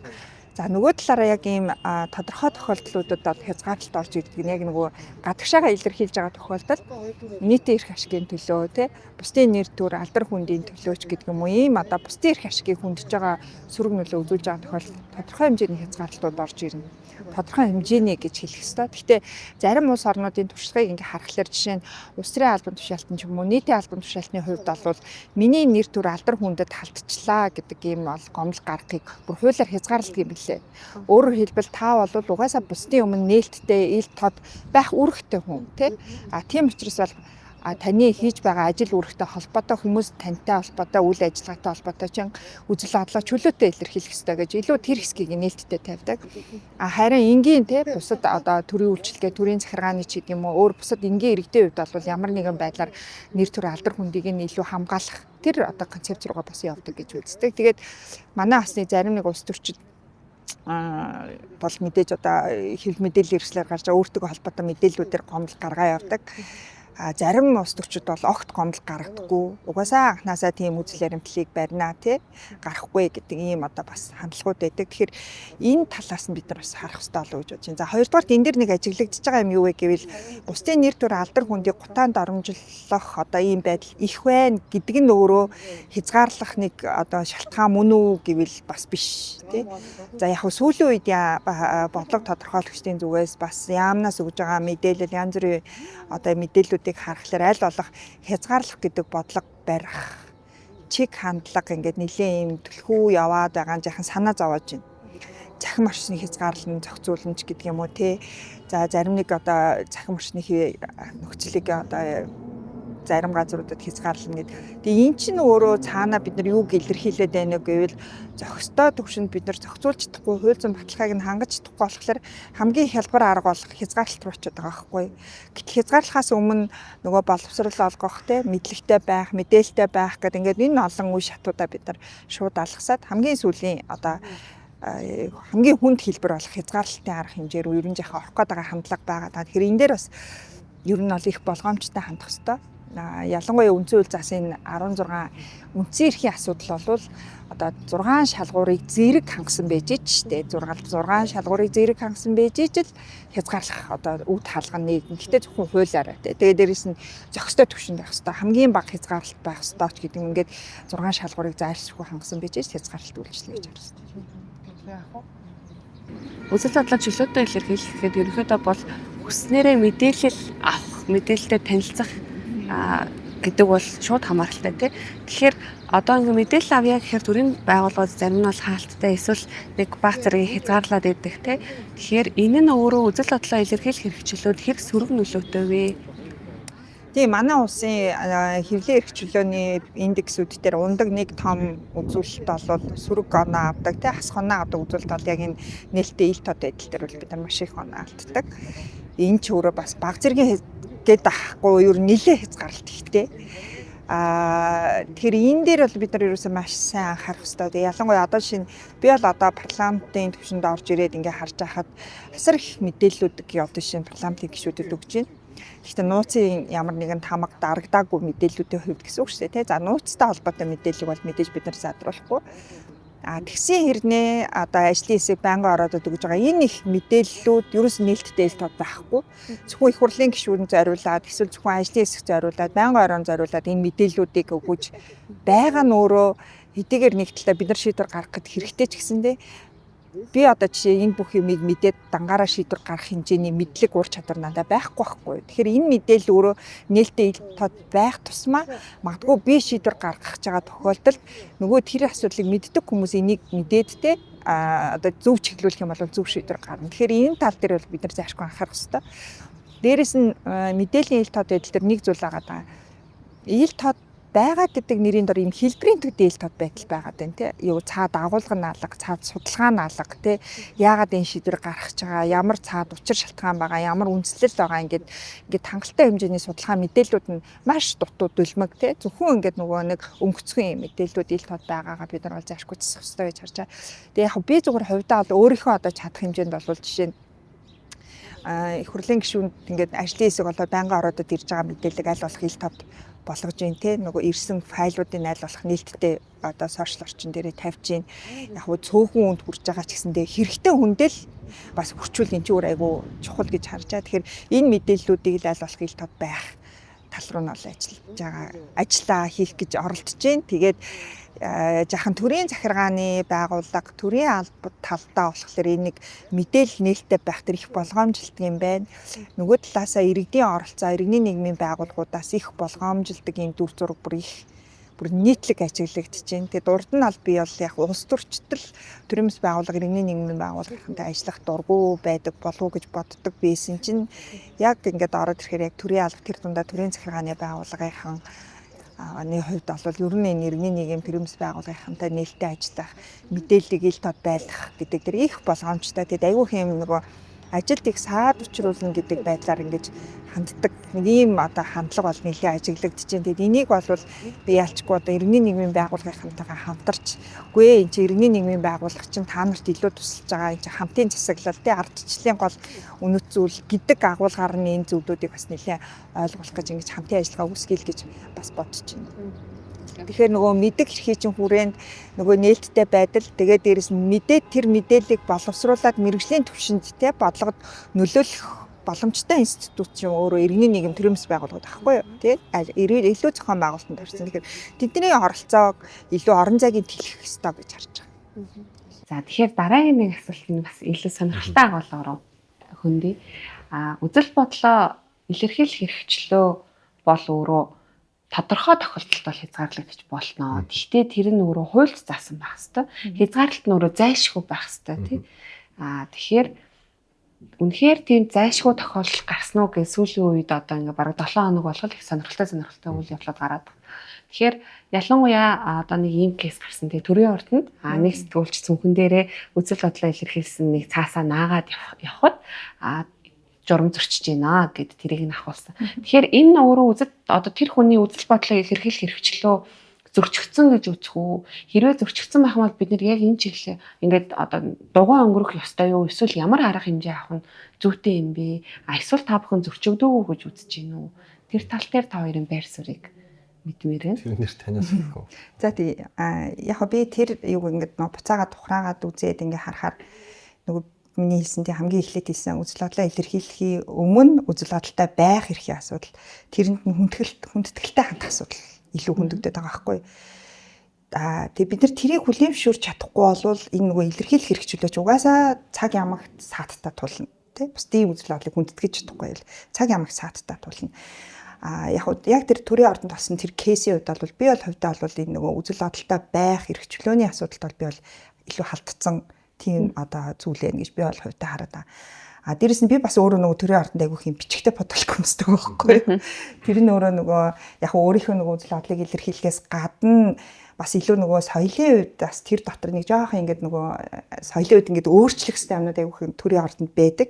Хит ийм хэвшмэл ойлголттой байдаг. Тэгээд юу гэдгийг зарим нэг зүйлүүд дээр ер нь бол их хязгаарлалт тогтоох тийм нөгөө соёл бүр ингээд маш олон зүйлүүд дээр ажиглагддаг учраас эхлээд нөгөө хязгаарлалт тогтоохоос өмнө эхлээд нөгөө хүлээмжшүүлэх хэрэгтэй эрхчлөөний асуудлуудыг айгуу сайн мэдэрч ингэж ойлголцох хэрэгтэй юм байна гэдэг тийм зүйл байгаа учраас би айгуух тэгж нөгөө бичгтэй бодолгүй юмсдаг байхгүй. Тэгэхээр нөгөө эхэндээ бол айгуух надад ирж ингээд шаардлага тавиал те та жоохон ингээд албаны хувцс өмсөх хэрэгтэй ч гэдэг юм уу те. Тэгэхээр би нөгөө яг нөгөө албан худалдаанд орчиж байгаа бол мэдээж тэр нөгөө албан төрийн ёслолыг бол заашгүй даахаж мөрдлөхгүй яах вэ? Дээрэс нь нөгөө бусад үед бас эн чинь өөрөө бас үзэл бодолтой байх эрхийг хүлээмжшүүлэх тэр хандлагыг л илүү ойлгуулах гатал явж байгаа оролдлого гэсэн үг л дээ.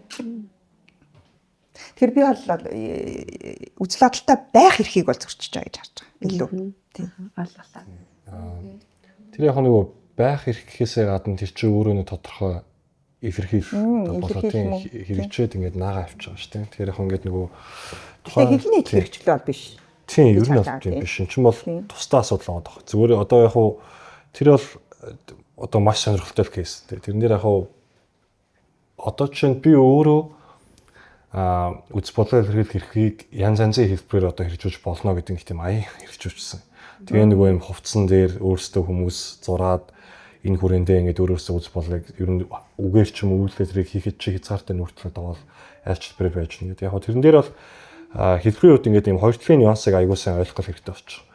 Нэгдүгээрт тухайн сэтгүүлч бол угаасаа парламентын ордонд ажилладаг ч юм уу тэнд байгаа хүн бол биш тийм. Парламентын сэтгүүлч гэдэг утгаараа тийшээ ороод мэдээлэл олж авч байгаа мэрэгжлийн үүргээ биелүүлж байгаа этгээд. Тэгэхээр тэр хүрээнд тодорхой нэг одоо их мэрэгжлийн байр суурийг одоо төлөөлж байгаа энэ үед одоо яг тийм байдлаар бас ингээд одоо огцрох амархан тий гэдэг юм наалтын наацсан байна гэхээр жоохон маргаантай. Сэтгүүлчэрсэн энэ дээр бол бүрэн одоо юм нэгдэж чадахгүй. Жишээ нь зарим сэтгүүлчэр бол ингээд чигсаал цуглаанд орцож болно, сэтгүүлч болно, гол нь ингээд нөгөө өөрийнхөө мэрэгжлийн хувцсыг тавиад микрофоноо тавиад иргэний одоо хуваар тий сэтгүүлч гэдэг одоо яг тэ нөгөө мэрэгжлийн чиг үүрэг хэрэгжүүлж байгаа этгээд гэдгээрээ биш гэдэг юм агуулга ярьж байгаа. Гэхдээ тухайн одоо хүн одоо огцор хамархан ч юм уу тий яг тэр нэг наалтыг наацсан байгааг нь шууд одоо юм хуулуулж авах гэдэг ч юм уу тий ийм бас юм акцыг төрийн одоо гэх тусгай хамгаалтаас ч юм уу хэрэгжүүлж гэдэг чинь өөрөө бас дахиад нэг өөр илэрхийлэл хэмжээ аваад байгаа байхгүй.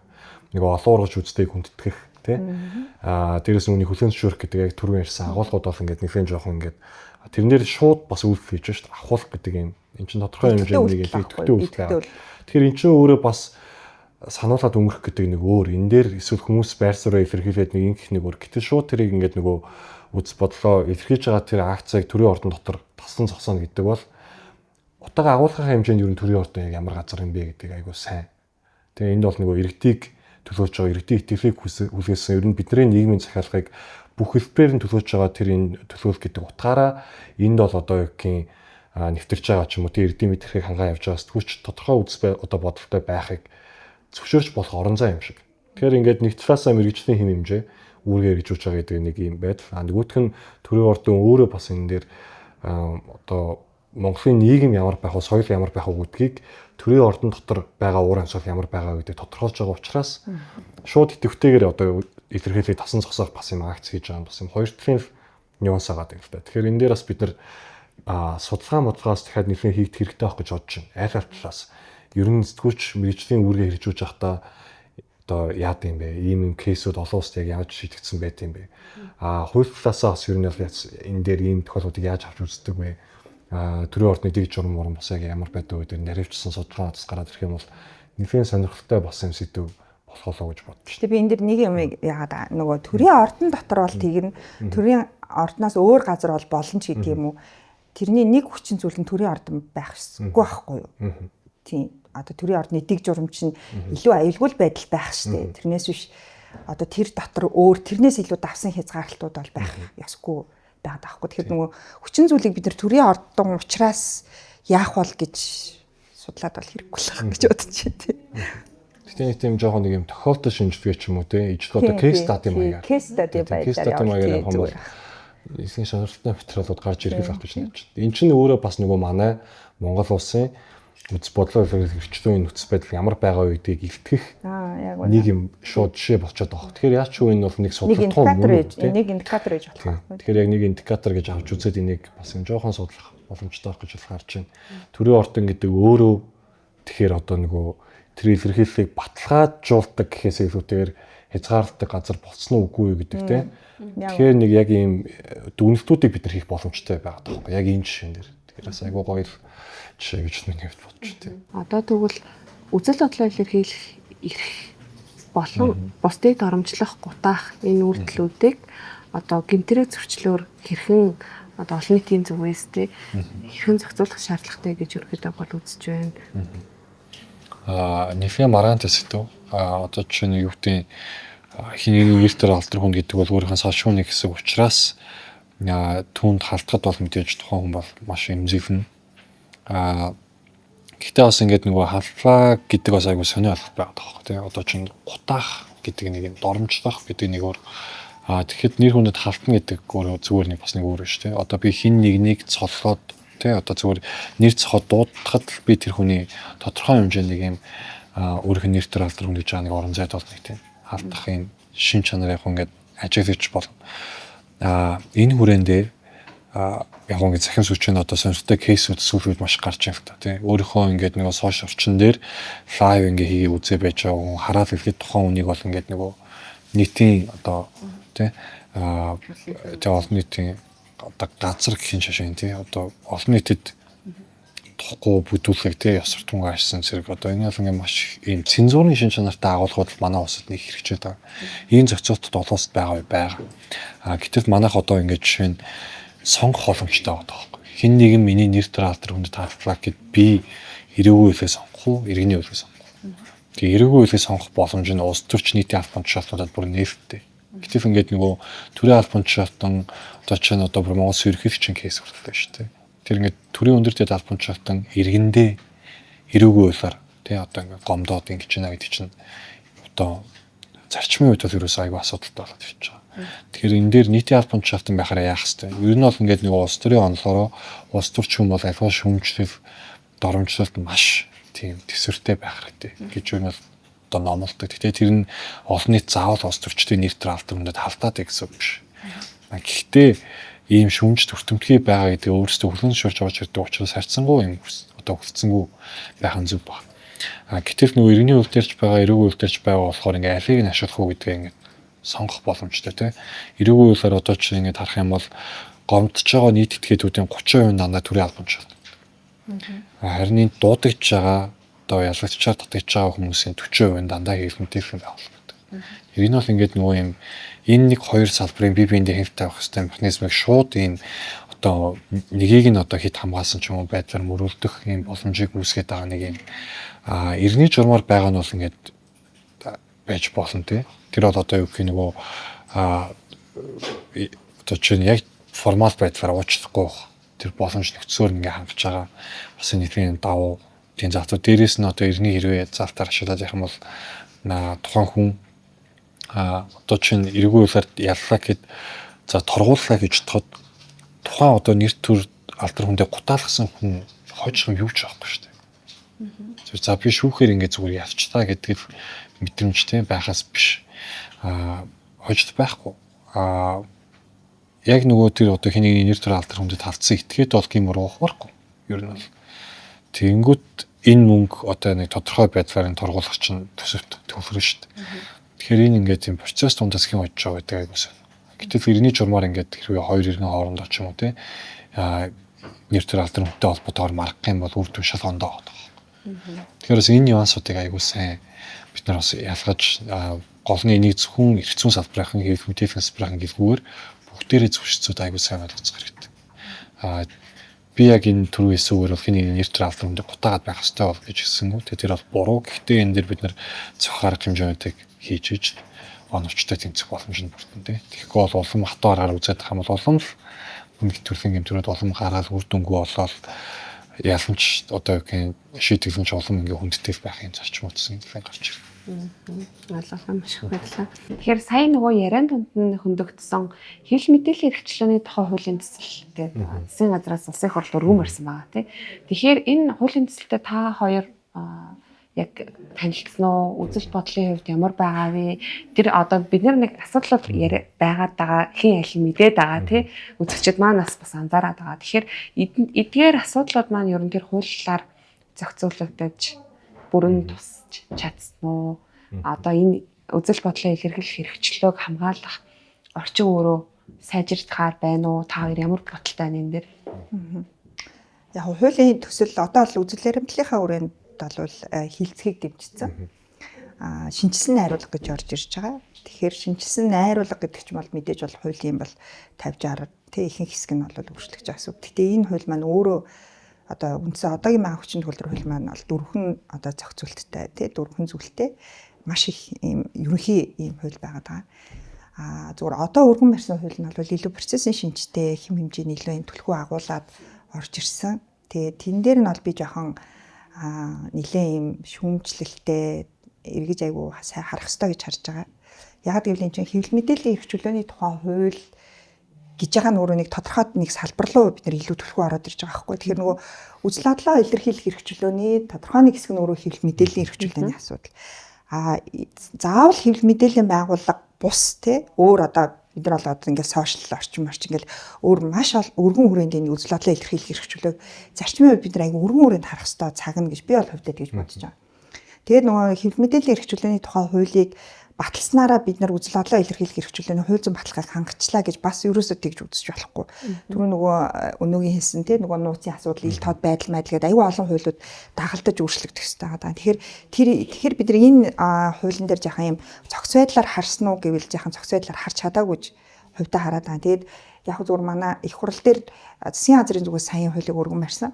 Засгийн газрын өргөн барьснаас гадна их хурал дээр тустай ажлын хэсэг байгуулагдсан ажиллаж исэн. Тэгээ манай ажлын хэсгийн хувьд бол лодог шахлаа ажиллаж исэн. Тэгээ манай ажлын хэсгийн хувьд бол ямар байр суурьтай байсан бэ гэвэл аль нэг салбарын тэгээ процесс хэм хэмжээ асуудлыг зохицуулах гэхээс илүү бид нар энийг үзэл бодлоо илэрхийлэх хэрэгчлөөг хамгаалах ийм одоо үзэл баримталтай хууль байх ёстой гэж илүү нэг өргөн хүрээнд харж байгаа гэсэн үг. Хоёрдугаарт гэвэл энэ процессын хэм хэмжээ тодорхой институцийн шинжтэй болгох нь өөрөө хэр зүв бэ гэдэг дээр жахан бас санаа зовж байгаа тийм. Тэгэхээр илүү ингээс нөгөө институцчлагдах ийм салбар мөн үү гэвэл одоо л одоо чинь нэг мэргэжлийн холбоотой болоогүй гэдэг чинь өөрөө цаана эн чинь өөрөө тэгж тодорхой зохион байгуулалтанд орж манай хуульчдын холбоо шиг нэг холбоо болдог ч юм уу тийм. Тэр тал дээр бол маш болгоомжтой хандах хэрэгтэй салбар байгаа даа. Тэгэхээр ийм зарчмын хувьд бол нэг зарим нэг зүйлүүд дээр жоохон зарчмын зөрүүтэй байр суурьтай байгаа учраас энэ хуулийн ажлын хэсэг бол дахиж байгуулагдаад одоогийн байдлаар бол ганцхан хууль зүйн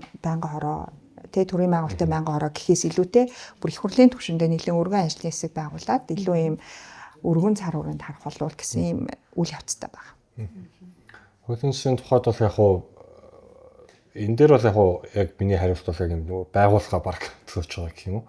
Бидний хувьд бол байр суурийн хувьд бол эрс одоо эсэргүүцсэн байр суурьтай. Яагаад гэхээр нэгдүгээрт эрхчлөөний тухай хууль гэдэг бол айгүй сонин одоо томьёолын хувьд бол эвгүй байхгүй тийм. Ер нь эрхчлөөг тэгээ хэвээрээ эрхчлөө юм бол энэ дээр хууль гаргаж зохицуулалтаар үнийг баталгаажуулах байгаа гэдэг бол нэгдүгээрт айгүй сонин. Тэгэхээр энэ хэрвээ яг зүгээр нь хувийн байр суурь бол одоо энэ 98 онд батсан байгаа эрхчлөөний тухайлыг хэвээр нь үлдээгээд салбарын зохицуулалтуудын тухай хуулиудаа улсууд бол байгаа. Гэтэл энэ эрхчлөө гэдэг агуулгатай энэ хуулийн малгайнд ор ингэж оруулж ирэх нь зөв үгүй гэдэг бол энэ бол нөгөө юм цаад юм философи юм уу тий өгж байгаа мессежийн нэг юм асуудал байна. Салбарын зохицуулалт руу ингэж ороод ирье гэхэд чинь Монгол улсын яг өнөөгийн өөрийнх нь одоо үз бодлоо хэрэгжүүлэх нөхцөл байдал ямар байгаа вэ? Засаглалын нөхцөл байдал ямар байгаа гэдгийг айгуу сайн бодох хэрэгтэй. Тэгэхээр нөгөө улам ийм одоо хязгаарлагдмал орон зайд ажиллаж байгаа нөхцөлд зохицуулалтын шин чанартай хууль орж ирэх юм бол энэ чинь дахиад улам яригтай болно. Сэтгүүл зүйн мэргэжлийн үйл ажиллагааг эрхлэхэд явуулахад улам хэцүү болно. Ер нь одоо юу гэх юм сэтгүүлчрээ ёс зүйн алдаа гаргах эсвэл олон нийтэд таалагдахгүй байх, хин нэгний эрхийг хөндөх гэдэг агуулгууд ямар нөхцөлд гарч байгаа вэ гэхээр нөгөө ажиллах эрхчлөөг нь хангалттай угаасаа баталгаажуулж өгөөгүй. 98 оны эрхчлөөний тухай хууль одоо тэр хуулийн өөрийнх нь үндсэн агуулга бол юу юм бэ гэхээр эрхчлөөг энэ хэвлэл нийтлэг эрхчлөөг хязгаарсан бусад хуулиудыг тий одоо баталгаас бас юм сэргийлгээд уг нь тэнд оршин тогтнож явах хэрэгтэй байтал одоо ингээд манай Монгол улсад нэг 120 гаруй хэвлэл нийтлэг эрхчлөөний тухай одоо энэ тий энийг хүндсэн ийм хуулиуд дээр заалтууд байгаад байгаа хэрэг. Бусад хуулиуд дээр байгаа. Тэгэхээр эдгээр хуулиуд дээр хязгаарлалтын шин чанартай одоо нэг ийм мэдээллийг нуусан ч юм уу те ийм агуулгатай хуулиуд маш их байна. Тэгэхээр энэ бол ингээд нөгөө ганц энэ хуулийн дээр салбарын зохицуулалт орж ирээд болчихдог юм биш байгаа байхгүй. Тэр энэ бүрийн реформын хэмжээнд авч үзэх хэрэгтэй байтал нэг хууль дээр ингэж орж ирж байгаа бол манайх бол нэлийн эсрэгүүч байгаа. За яг хөө мэдээж хуулийн үндэстний дагалдан батлах тухай хуулиуд дээр бол ингээд тэр хуулиуд дээр байгаа өөрчлөлтүүдийг хийгээ явж болох ч гэсэндээ бид нар судалгаатай хандмаар байхгүй. Одоо Монгол улсын одоо сэтгүүл зүйн салбарын эдийн засгийн багтаамж хэд юм бэ? Хитэн төгрөг эргэлтэн. Гол гэрээлэгч нь хийн, гол санхүүжүүлэгч нь хийн, ямар байдлаар ажиллана гэдэг ийм судалгаа Монгол улсад байхгүй. Ийм байхгүй байхад яагаад бид нэр шууд энэ дээр ер нь одоо судалгаагаа сайн ажиллаж бид нар асуудлаа гаргаж ирнэ шүү дээ. Асуудлаа тодорхойлоогүй гэж яг юу шийдэх гэдэг ангид сонь бодох. Тэгээ яг одоо ингээ хуульчдын ч юм уу одоо ингээ бид нараас ингээ хамтарч ажиллаж байгаа хуульчдаас ингээ байр суурийг асуугууд ер нь яг энэ зохицуулалтын чанартай энэ хуулийг баталгаар сайжрах бодиттой сайжрах юм ерөөсөй байхгүй байгаа юм. Зүгээр ингээ айгүй бүөрнхий тий. Одоо их сурвалжаа хамгаалах одоо эрхтэй гэдэг нэг заалтал байгаа нь хамгийн одоо олзууштай тий. Гэхдээ тэр бол одоо баталгааж боломжгүй байгаа байхгүй. Одоо сэтгүүлчийн их сурвалжаа нууцлах гэдэг эрхэн дээр яаж алддаг болсон тий. Зүгээр одоо хэрэг мөрдөн шалгах эсвэл байцаалт авах явцдаа сэтгүүлч одоо юу гэх юм их сурвалжаа хийх юмуд хийхгүй байх нэг өөр. Гэтэл эн чинь нөгөө сэтгүүлчийн их сурвалжийг ганц хувь сэтгүүлч хийхгүйгээр редакцаараа хамгаалждаг. Гэр бүлээрээ ингээ хамгаалждаг тийм.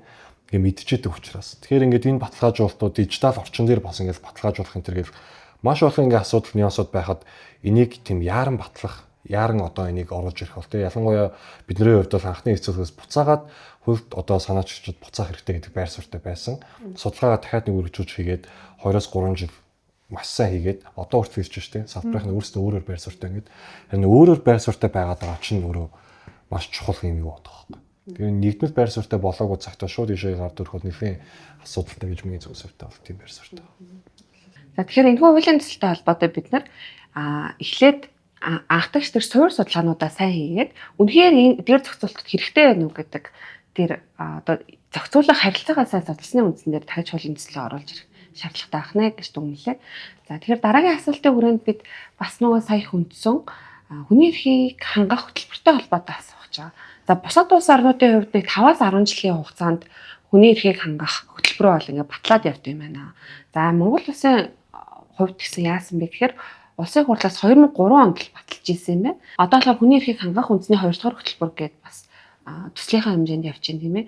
Тэгэхээр энэ хөтөлбөр дээр одоо бид нар үзэл бодлогын илэрхийлэх хэрэгчлөөг бодлогын түвшинд хэрхэн уялд болох юм? Яаж уйж өгвөл илүү энэ эрхийг хангах орчин маань өөрөө сайжраад явах юм бэ?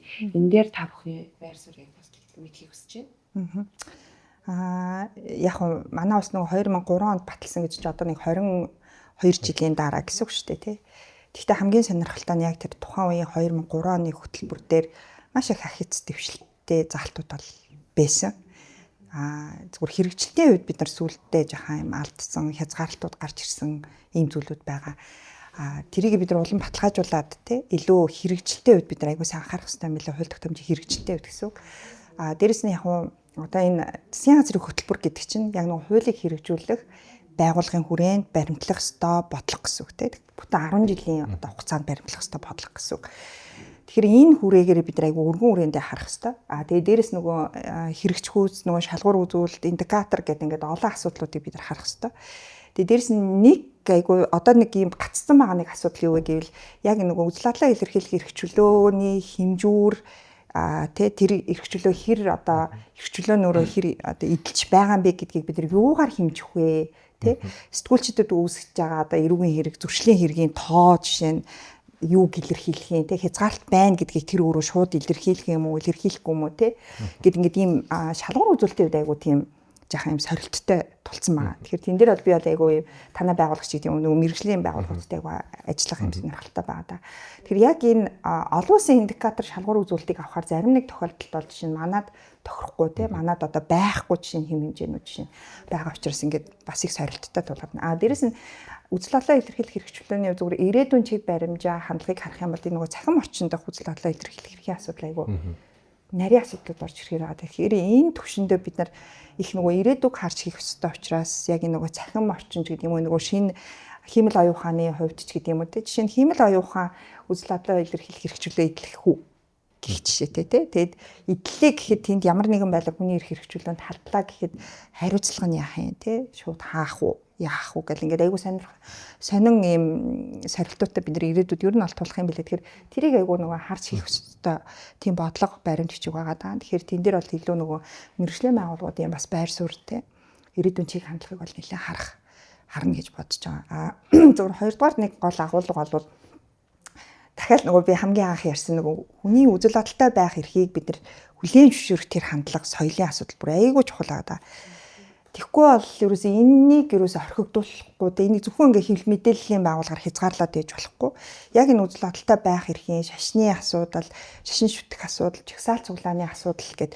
Яг ингээд нарийн харах юм бол үзэл бодолтой байх эрх чөлөөнд дотор жагсаал цуглааныг тодорхой журмаар зохицуулж болно. Бусад зарим нэг зохицуултууд бол жишээ нь бүр ингэж хуульчлах бас шаардлагагүй юм зохицуултууд бас жишээ нь гарч ирж байгаа байхгүй. Тэгэхээр энийг бас бид айгуу сайн өргөн үрээнд нь харах хэрэгтэй юм билээ гэж одоогийн байдлаар бол манай хөтөлбөрийн төслийн хувьд бол ийм үйл явцтай байгаа. Тэгээд яг мэдээлэл өгөхөд хүний эрхийн үндэсний комисс бол яг энэ хөтөлбөрийн төсөл дээр 2 жил ажиллаад хууль зүйн дотоод хэргийн яам бас сая 2024 онд ажлын хэсэг гаргаж ажиллаад тэгээд одоо яг манай ажлын хэсэгт бол одоо бол яг манай их хурлаас байгуулагдсан ажлын хэсэг бол ажиллаж байгаа.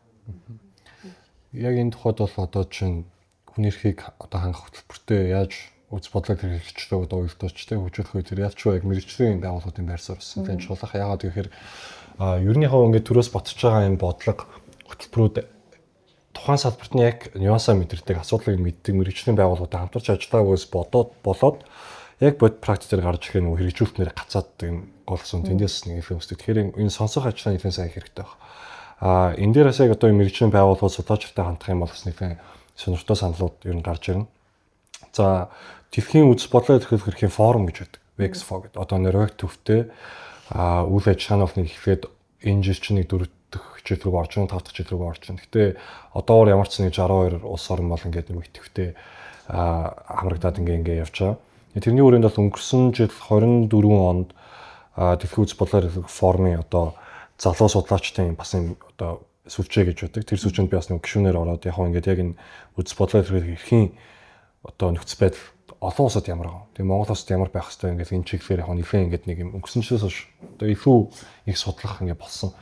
Тэгээд тэгэнгүүт яачгүй одоо энэ нөгөө төртөө эерэг байдлаар хамтарч ажиллах бүр яач чухал байдаг байхгүй. Яг тэгэхээр үзэл бодлоо хэрэгчлөө гэдэг бол яг энэ натур дээр оршдоггүй. Одоо юу гэх юм тэрийг баталгаажуулж иж төр тэрэн дээр хүндэтэлтэй хандж иж бүрэн орших боломж нь бүрдээд байгаа. Тэгэхээр төрөөс яачгүй оролцоо хангах одоо байх хэвээр тийм. Гэхдээ тэр оролцоо нь өөрөө чи энэ эрхийг ингэж эзэн гэдэг тийм зохицуулсан шин чанартай болоод ирэх юм бол асуудалтай учраас аль болох зохицуулалтын ч юм уу хязгаартай арга хэмжээнд гэхээс илүү тэгэхээр баталгаажуулах агуулгуудыг яаж болох вэ гэдэг. Төрөн басан шалгуур үзүүлэлтүүдийг ярьж штэ. Тэрэн дээр бол яг хөө ингээд яг энэ үз бодлого эрхийг хэмжиж байгаа индикаторууд юм нөгөө юм destructive constructive гэдэг юм хоёр юм хандлагатай гэх юм уу те. Энэ баталгаажуулсан баримт бичгүүд нь хэрэг гэдэг хүмүүст одоо ингээд энэ эрхээс одоо санаачилсан те. Эсвэл энэ эрхийн төлөө зохицуулж байгаа хөрөнгө төсвийн хэмжээ ямар байдсан бэ те. За нэг иймэрхүү юм агуулгад байж болж байна. Эсвэргээрээ destructive нь болохоор одоо чинь жагсаал цуглаан хийхэд нийт одоо юу гэх юм Монгол улсад нийтийн дотор тий одоо 200 300 жагсаал боллоо гэхэд тэрэн дээр процессын хувьд ямар асуудал гарсан, үүнээс хамаа яаж тэгсэн, тэрэн дээр жагсаалтын эрх ашигыг хамгаалахад төр өөрөө яаж ажилласан гэдэг юм агуулгуудсан ингээд гарч ирнэ. Эсвэл одоо хідэн сэтгүүлч төртэй холбоотой тий одоо асуудлаар шүүхтээр дуудагдсан бэ, хідэн сэтгүүлч яах ийдсэн бэ, тэрнийг ямар асуудал байсан бэ гэдэг ч юм уу. Тэгэхээр ингээд нөгөө тэр индикаторууд дээр бол олон улсын жишээ шууд аваад тавих угаасаа боломжгүй. Тэрээс нь дотоодын яг энэ мэргэжлийн байгууллага судлаачтай нэлээд сайн хамтарч ажиллаж яг юм нарийн шалгууруудыг гаргаж ирэх боломжтой байна гэж байна. 90 сурвалжлах сэтгүүл зүйн талаар нэг яриа гэдэг жисэн шүү дээ тий. подкаст нэр хоёлоо юу гэж ямар агуулгаар ирээ гэж хэлээ.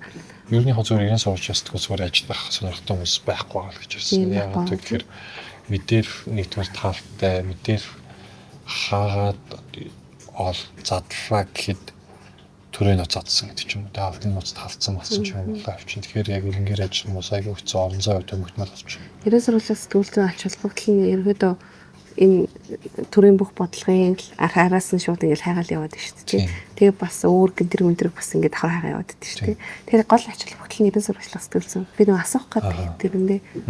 Ер нь одоо чинь одоо юу гэх юм эдийн засгийн салбарт байдаг энэ нөгөө хүний өөрийн анзаараагүй буюу хүнд мэддэггүй хэрэгцээ гэж үүдэг. Өөрт нь тийм хэрэгцээ байсан байна гэдгийг мэдээгүй.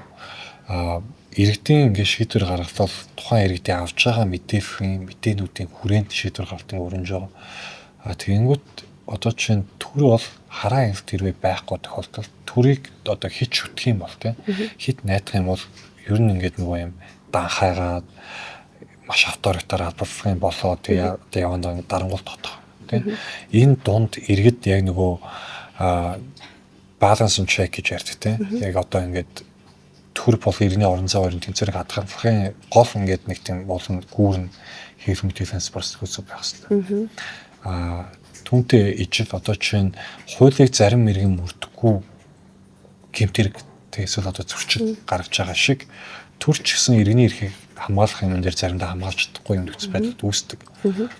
Иргэн хэрвээ хуулийн өмнө одоо чинь яг гин буруутай тогтооцсон бол ингээ яалаа эцдэг ч юм уу те ер нь ингээ гин буруутай үйлс хийх юм бол шүүхээр ингээ орж морол явдаг. Гэтэл магадгүй төр өөрсдөө хийсэн алдааг олон нийтэд яг шууд за энэ дээр ингээ авцсан ингээ хийж чаддгүй гэсэн үг баг.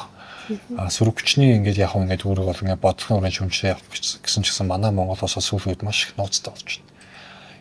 Энэ нууцуудын ард яг юу байгаа юм бэ гэдэг болон яг ирэн сурагч сэтгүүлчдийн болж байгаа хэрэгтэй юм. Гэтэл эдгээрийг гаргаж ирснийхэн төлөө сэтгүүлч буруутай болдог. Жишээ нь одоо нэлийн маргаантай ажилласан одоо сэтгүүлч өнөрцгийн кейс шүү дээ. Төрийн нууцыг биедээ хадгалчихсан гэдэг. Тэгмүүд тэр хүмүүс яг ингээд нийтэд гаргаагүй. Тэгтээ ингээд хадгалчихсан гэхээр тэр нууц хинээс авцсан, хаанаас авцсан, тэрийг хамгаалах үүрэг чинь батлан хамгаалах байна уу, хөөс ахуулах байна уу, тагнуулах байна уу, тэр байгууллагын тусгаж өгөх. Сэтгүүлч тэр мэдээллийг олж авч олон нийтэд дэлгэх нь сэтгүүлч үүрэг. Энэ хоёрын үүргийн мөрөлдөөнийг зохицуулахгүйгээр хит ингэж юм хаасан байгаа нь одоо бүр ялангуяа ирэн сурж байгаа сэтгүүлчдийн тоо Монгол улсад нэлийн зөрж байгаа. Ялангуяа ингэж чанартай ирэн сурчлаа хийдэг байсан сэтгүүлчээр бол харьцангуй одоо ингэ нэхэн бохож шүү дээ. Энэ улсуудад. Тэгэхээр бас энэ дээр бид нэр баримтж байгаа төрөөс баримтж байгаа бодлого хандж байгаа хандлага авч байгаа арга хэмжээ оноож байгаа яаш гэдэг тийм оновчтой байна уу үгүй юу? Манай хууль эрхцэн орчин зохицуулт энэ төрлийн үйл ажиллагааны сэтгүүлч үйл ажиллагааг баталгаажуулж байна уу? Эсвэл одоо тий хавцсан хэд зохицуулсан шинжтэй ч юм уу хязгаарлалтын байна уу гэдэг дээр бид нар дахиад нэг эргээд харах хэрэгтэй. Сэтгүүлч гэдэг бол иргэний чөлөөт орон зайд төлөвлөж идэг ийм ойлголт. Тэгэхээр энэ харьцангуй чөлөөтэй байх хэрэгтэй.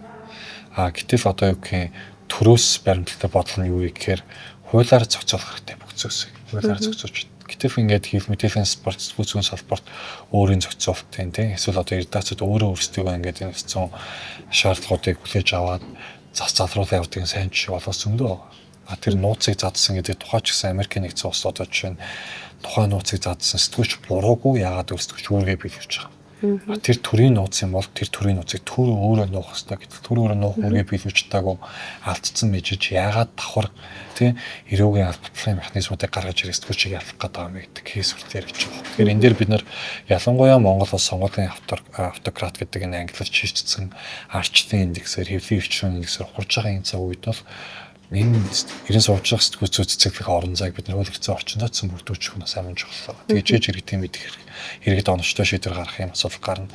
Яг тэр төрийн нууц гэдэг одоо ч агуулгыг аваад үзэх юм бол тийм ч яг юм нууц ихэрч бас байдаг. Одоо ч олон нийт хамгийн сайн мэдих ногоо автусна гэсэн шүү. Гэтэл энэ ингээ нууцсан зэрэгтэй мэдээлэл авсан байхгүй тий. Тэгэхээр энэ мэд кейсүүд ингээд энэ байгаа тохиолдолд уг нь тэрийг задж байгаа субъект тий одоо сэтгүүлч уг нь нийгэмдээ баатарлаг гавь үзүүлж байгаа тийм баймаар гэтэл энэ өөрөө тийм яаш шийтгэл дараа нь цагдаа дууддаг юм асуудал болдог учраас хаашрах юм зөвлөл нэлээд байгаа гэсэн үг. Ойлголоо маш их баярлалаа. Ойлголоо. Тэгэхээр энэхүү одоо бид нар хүний эрхийг хангах үндэсний 2 дугаар хөтөлбөрөөр баталгаад суурь судалгаануудыг за мөн олон улсын холбогдох ямар шалгуур үзүүлэлтүүд байж болох вэ? Түүнээсээ бүр илүүтэйгээр манад ер нь практик яагаад байгаа юм бэ? Бид нар юугаа илүү анхаарах хэрэгтэй бэ гэдгийг тусгаснараа илүү бас дэвшилттэй сайжрах агуулгатай байна гэж та хоёрын хариулт дээрээс дүгнэж ойлголоо. За маш их баярлалаа. Үндсэндээ хууль мазалаа подкастт маань нэг уламжлал асуулт байдаг. За тэр маань юу вэ гэхээр та бүхэн энэ сэдвийн хүрээнд иргэд болон хуульчдад хандаад юу хэрхэмлэж яваасай гэж зөвлөх вэ? Тэрхүү зөвлөгөөгөө хүргээч гэдэг ийм асуулт байдаг. Тэгэхээр тойрын хувьд үзэл бодлын илэрхийлэх хэрэгчлөөг хамгаалах чиглэлд иргэд болон хуульчдад хандаад зөвлөгөө өгөөч.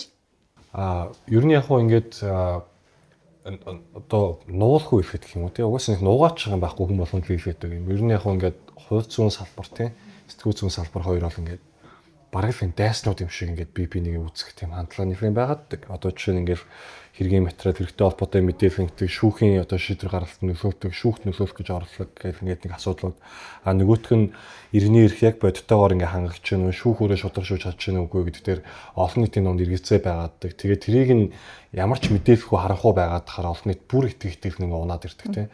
Тэгэхээр энэ дээр ингээд сэтгүүл зүйн салбарын яаж ч орж ирэх хэрэгтэй болоод иргэд бидний мэдэх хэрэг гэдэг асуудал бас ингээд яриад эхэлдэг тийм. Тэгэнгүүт одоо ингээд энэ нууцтай холбоотой маргаан дээр одоо ч нэлийн асуудалтай угаасаа сэтгүүлчрийн гол хийх ёстой юм нууцыг задлах шүү дээ. Тэгээд ялангуяа одоо юу гэх мэдээллийн байгууллага гэдэг энэ ойлголтоороо тэр байгууллага бол нөгөө бизнесийн байгууллага. Ямар ч мөнгө авахгүйгээр тийм ямар ч мөнгөөр орлогогүй оршин тогтох боломжгүй тийм. Тэгэхээр ингээд хин нэгэнтэй гэрээ байгуулах нь бол одоо юу гэх мөнгө хийхвэ бизнес хийхвэ тийм. Тэгмүүд яаж сэтгүүлчдийг үйл ажиллах гэдэг юм гэдэг асуудал гараад ирнэ. Тэр яаж ч үгүй нэг PR-ын захиалга ажил хийх мэх гэдэг. Тэгэхээр нөгөө энэ хоёр салбарын хоёулынх нь нюансыг бие биендээ маш хүндэлтэй хандах хэрэгтэй. Харилцаа ойлголцол бол бүр ингээд маш чухал байна. Тэгэхээр энэ бүр ингээд улам харахад асраад байгаа юм санагддаг. Нэр бүхий кейсүүдээс болоод энэ бол ингээд нөгөө юм үндсэн хоёр салбарын хоорондох тийм одоо бие биендээ хандах хандлагыг тодорхойлох хэрэггүй байхгүй. Эдгээр бол ингээд зүгээр нэг тухайсан кейсүүд тийм. Одоо нэг юм малтай холбоотой сэтгүүлчийн оролцоотой холбоотой ч юм асуудал гэдэг ч юм. Энэ бол ингээд нөгөө салбар хоорондоо юм асуудалтай байх юм бол тэгээ харьцангуйч ийм дайсагнал бол ингээд шууд илэрхий байгаадаггүй гэж миний бодож байна. Хэрэг мэдээллийн байгууллагын эрх зөрчигдлөө гэхэд бол хуульчаар про боно өөрсдөө санаачаараа гарч ирээд ингээд явдаг. Хуультай холбоотой ингээд янз янзын асуудал ингээд гарлаа гэдэг хэрэг мэдээллийн байгууллагууд сайн редакцууд руу хандах юм бол ингээд бас л ямар нэг гэрээ төлбөр өөдөөс мөнгө өгчөж надад гаргуулна гэдэг асуудал ярихгүй. Тэгэхээр нөгөө энэ дээр энэ хамтын ажиллагаа сайжруулах чиглэлээр ийм арга хэмжээнүүд ч юм уу нэтворкинг нэхэн хийгдэх хэрэгтэй. Тэгжээж бид нөгөө харьцаа ойлгоцох ёстой асуудлууд нь юу юм бэ гэдгийг бүрэн тодорхойлж амжилттай ингэж хийх боломж бас ингэж гарч ирэх. Тэгэхээр нөгөө бие биендээ хүндэлтэй хандах гэдэг нэг юм тийм бие биенийхээ салбарын ёс зүйн хэм хэмжээ зарчмуудыг тангарагуудыг хүнддэх гэдэг нэг юм үндсэн агуулга орж ирж байна. Тэгэхээр миний хувьд бол ер нь хэрвээ зүгээр нөгөө хуульчнаар байгаа бол сэтгүүлч одоо сэтгүүлчийн өөрийнх нь зорилго юу юм бэ гэхээр иргэний орон зайг хамгаалах. Төр өөрийг хяналтгүй байгаад иргэд төрийн юу хийж байгааг мэдэхгүй байгаад ирэх юм бол төр өөрөө дарангуул тогтоо шин чанартай байдаг учраас иргэдийг мэдээлэлээр хангах нь маш чухал байдаг учраас төрийн иргэдээс нуугаад байгаа тэтгэр мэдээллүүдийг заавал гаргаж ирэх ёстой гэдэг юм хандлага сэтгүүлчид бас ингэ байгаад байгаа учраас сэтгүүлчид юм нэлээд юм та бүхэн юм улаарсан санагддаг байжсэн ингэ магадгүй. Сэргээрээ ингэ сэтгүүлч нартаа бас ингэ тэрийг үзэж байвал хандаж хэлэхэд хуульчрал ингэ нөгөө шудраг хэсэг тий төөж байгаа тийм. Тэгэхээр одоо тэр одоо зарчмаараа хэрэгт орж байгаа талууд хинч өсөн мөрч байгаа хэрэгтэй. Одоо илэрхий олон нийтэд муухай гэмтэр хийсэн юм шиг харагдаж байгаа этгээд өсөнсөн өмөлчтэй байгаад шүүхтэр ялаад гараад ирж болно. Гэтэл энэ процессыг редакцийн үнцэг оруулж ирэхгүйгээр тайлбарлах хэрэгтэй байдаг. Тэгэхгүй шууд редакц өөрсдөө дүнэлт хийдэг. Шүүх өөрсдөө шууд ингээд шүүх одоо ингээд нөгөө эцсийн дүнг хин гим буруутай гэдэг шүүх тогтоох хэрэгтэй байтал тэрэн дээр сэтгүүлчэр ч юм уу хийх мэдээллийн байгууллагууд өөрсдөө тэрнээс урьдчилж орж ирээд дүн гаргаж ирснэ. Өөрсдөө нь тавьж ирсэн хүлээлттэй шүүхийн шийдвэр нийцэхгүй байх юм бол шууд шүүх рүү дайрах юм хандлагаас нэгэн ажилтгааддаг учраас бие биенийхээ салбарын хэм хэмжээ нэлийн хүндэлтэй асуудалтай хандах гэдэг юм агуулга бол маш өргөн хүрээнд яриад хэрэгтэй байх гэж бодож байна. Тэгэхээр энэ дээр бас хуульчаар бол иргэд үзэж байгаа сэтгүүлчэр маань бас байх юм бол ойлголцоо хавхнуудыг бас ингэж айлгуулах санаачлаад хийдэг байх зүгээр байх гэж бодож байна. Нөгөө хоорондоо яах ингээд улам алсраад гэдэг дээр яг би бас нөгөө хуульч болохоор магадгүй бас яг ингээ болгоомжтой ханддаг байхгүй сэтгүүлч нарын асуудал дээр нөгөө их хурлын гишүүн болсны дараа бол сэтгүүлчид айгүйх хандаж гэрээ идэг юм билээ. Хамтын ажиллагааны гэрээ хийгээд ингээд сар болгон тогтмолч гэдэг юм уу жилийн гэрээ хийгээд гээд айгүйх тийм харилцаа ол үүсдэг юм билээ. Улс төрийн юм дээр бол салбар дээр тэгээд би бол жаахан ингээд нөгөө болгоомжлоод ерөнхийдөө бол яг одоогийн байдлаар бол ямар нэгэн тийм гэрээ огт хийхгүй гэдэг байр суурьтай байгаа да. Яг энэ нэг талтаа бол мэдээж нөгөө эдийн засгийн асуудал мэдээж байгааг бол хүсэхгүй. Гэхдээ хамгийн гол одоо миний жишээний хувьд бол барьж байгаа гол баримтлал бодлого нь өөрөө яагаад ийм шалтгаан байгаа вэ гэвэл нэгдүгээр би хэвлэл мэдээллийн эрхчлөөний тухай хуулийн дээр ер нь бол би өөрөө ажиллана гэдэг одоо юутай байгаа. Ажиллах одоо сонирхолтой дээрс нь ажиллаад явж байгаа. Тэр энэ тохиолдолд ямар нэгэн байдлаар энэ дээр айгүй юм нөгөө дундын байр суурьтай байх хэрэгтэй. Дээрэс нь энэ дээр айгүй сайн юм зарчмын зүйлүүд дээр бид нар сэтгүүлч нартай тий хэвлэл мэдээллийн эрх чөлөөний асуудал дээр бид нар маш юм нөгөө хууль тогтоох байгууллага өөрөө энэ дээр бол одоо юу гэдэг аль нэг талын гэхээс илүү аль нэг талын үзэл баримтлал гэхээс илүү айгүй юм дундын бөгөөд яг энэ эрх чөлөөг хамгаалах баталгаажуулах гэдэг тэр тал дээр байх хэрэгтэй учраас ямар нэгэн байдлаар би нэг юм сэтгүүлчтэй эдийн засгийн харилцаанд бол айл болох орохгүй байвал зөв юм болов гэж эхний одоо хувьд бол бодож байгаа. За хоёрдугаарт гэвэл бас яалчгүй нөгөө бас л яг нөгөө харилцаа ойлголцлын асуудал гарч ирж байна л да. Тэгээ шууд надад бол нөгөө юм хаалтын гэрээ гэж шууд ойлгогдсон байхгүй сэтгүүлчтэй одоо ингээд нөгөө санал тавихлаар ямар нэгэн байдлаар юм хаалтын гэрээ хийх гэж байгаа юм шиг би тэрэнд өөрөө би одоо ямар нэгэн байдлаар сэтгүүлч нартай хаалтын гэрээ хийх би бол одоо хүсэхгүй байгаа байхгүй. Тэгэхээр ингээд ийм надад бол амар юм гэмтэр мэдрэмж төрөхөөр тийм гэрээ хийчээ тэгээ дараа нь таны энэ мэдээллийг чинь тийм болохоор чинь гаргаагүй штэ гэх юм бол би бол надад бол би бүр ингээд өөрөөсөө хурвсан юм шиг юм болох гээд байгаа байхгүй. Тэр нөгөө шууд нөгөө хаалтын гэрээ гэж юм ойлголт байгаа учраас би бас амар болгоомжилсан бас нэг шалтгаан юм. Тэгэхээр нөгөө ялчгүй юм харилцаа ойлголцол яг хэрэгтэй л юм л да. Тийм. Тэгэд яг зүгээр ерөн зүгээр цаашид энэ хоёр салбар тэгээд ер нь эцсийн зорилго нь юу юм? Манай хоёр салбар хоёулаа хөгжих гээд байгаа даа биш шүү дээ ерөөсөө энэ дээр тий. Эцсийн зорилго нь иргэд үнэн зөв мэдээлэлтэй байж иргэдийн итгэлийг хамгаалах асуудал. Тэгээ иргэд ирээдүйд итгэлтэй байх асуудал байхгүй. Тэгээ энэ улс их оронд амьдрах тэр итгэл үнэмшил тий намайг шүүх эрх мэдлийн байгууллага нь хамгаална гэдэг итгэл үнэмшил бол хамгийн чухал итгэл. Тэгэхээр шудраг хос байдаг да тий шудраг хосыг бол сахиулдаг да Монголын төр шудраг ажилдаг да гэдэг энэ итгэлийг хамгаалах хин төлөөл энэ хоёр салбар хоёулаа ажиллаж байгаа тий. Тэгэхээр энэ дээр айгуу сайн ойлголцоод ингээд яг энэ нөгөө дундын үнэт зүйл дээрээ яг энэ асуудлууд дээр айгүй юм нээлттэй байх хэрэгтэй гэж бодож байна. Харьцангуй манай хуулийн байгууллага юм нээлттэй байх тал дээр жоох юм нөгөө болгоомжтой хандж ирсэн. Одоо бол харьцангуй гайгүй тий айгүй юм нөгөө үйл явц айгүй хурдтай өрнөж ин л да ингээд шүүх хурлууд нээлттэй болж эхэлж гин гэдэг тий. Гэхдээ ялангуяа нөгөө өмгөөлөгчтэй үед нөгөө хэргийн материал нөгөө нууцын асуудлыг хэрэгтгийн үйл явцыг эцсийн байдлаар шүүх шийдэггүй байх задлахгүй байх хэрэгтэй гэдэг бид нар шиг бүр ингээд хуулиараа бид нар хүлээсэн үүргүүд байдаг учраас бас яг хуульчид төдийлэн мэдээллийг задлаад байх болохгүй тий хуулиараа болохгүй байгаад. Тэгэхээр илүү нөгөө шүүх эрх мэдлийн байгууллага дотроо оролцогч одоо гол оролцогчтой энэ шийдвэрийг гаргаж байгаа эцсийн шийдвэрийг гаргаж байгаа шүүхийн байгууллага нь өөрөө энэ дээр айгүй юм нээлттэй байх тий шүүхийн байгууллага өөрөө энэ дээр сэтгүүлч нартай айгүй сайн ойлголцох тэгээ үнэн зөв мэдээллийг иргэдэд өгөх мэдээж нэг тал нь гомдно тий хүлээлт угаасаа 50% хүлээлт угаасаа зүрх нь ойлгомжтой. Гэхдээ цаад учир шалтгаан тий үндслэл лог тэр зүйл дээр айгүй сайн тайлбар өгөх нь айгүй чухал байгаа даа. Тэгэд яг нөгөө гадны зарим улс орнуудын нөгөө шүүхийн жишээнүүдийг харахаар бол шүүгч нар нь өөрсдөө тайлбарладаг. Тэгээ би яагаад энэ шийдвэрийг гаргасан те ямар нотлох баримтан дээр үндэссэн тэр нотлох баримт те яагаад илүү ингэж нөгөө энэ шийдвэрийг гаргах гэд нөлөөсөн ч гэдэг юм нөгөө тайлбараа шүүгч нарын жишээн зарим одоо улс орнууд хийд юм билээ те тэгэхээр энэ дээр бас бид нар айгүй нөгөө шүүхийн байгууллага шүүгч нар маань бас энэ дээр айгүй сайн ярилцж байгаад энэ дээр айгүй алхамаар айгүй юм тодорхой нээлттэй байх тэр алхмыг бол манай хуулийн байгууллагын зүгээс бол би бол хийх ёстой гэж харж байна. Манай одоо талаас одоо шүүхийн талаас илүү нөгөө алхам хийх ёстой тий нөгөө талаараа бас яг нөгөө сэтгүүлч нартай зарим нэг зүйл дээр айгүй сайн ойлголцож нөгөө ойлголт нэг болох ёстой нэг юм асуудлууд айгүйх байдаг тий нөгөө хөвшмөл айгүй олон ойлголтууд байгаа шүү дээ. Цагдаагийн байгууллага бол хүчний байгууллага одоо цагдаагийн байгууллага хүчний байгууллага гэж ярмааргүй л байгаа байхгүй наа захын тий хууль сахиулах гэдгээс өсвөлээд ингээд энэ олон хөвшмөл ойлголтыг өөрчлөхөд сэтгүүлчид нар бол айгүй чухал үр хэрэгтэй. Тэгэхээр энэ дээрээ бас айгүй ойлголцох тийм ажлууд бол хийх ёстой юм байна гэж бол харж байна. Тэгэхээр яг маш их баярлалаа. За тэгэхээр өнөөдөр бид нэр үзэл бодлоо илэрхийлэх хэрэгчлөө сэдвийн хүрээнд үзэл бодлоо илэрхийлэх эрх ер нь Монгол улсад ямар хэрэгжилттэй байгаа вэ? Бид нэр энэ эрхийг, эрхчлөөг эдлүүлэх талаас нь хэрэгжилтэйг хангахад юуг анхаарах ёстой вэ гэдэг асуудлыг чухалчлан хөндлөө. За ялангуяа бид нэр иргэдийн мэдээх эрхийг хангахын тулд хууль зүйн салбар болон сэтгүүл зүйн салбар хоорондоо нэгт хамтран ажиллах зайлшгүй хэрэгцээ шаардлагатай тухай энэхүү сонирхолтой ярилцлагыг өрнүүллээ. Тэгэхээр бидний урилгыг хүлээн авч хүрэлцэн ирсэн та бүхэндээ маш их баярлалаа. Та бүхний ажилд өндрөөс өндөр амжилт хүсье. За баярлалаа. Орцсон баярлаа. Баярлалаа. Өрсөн баярлалаа.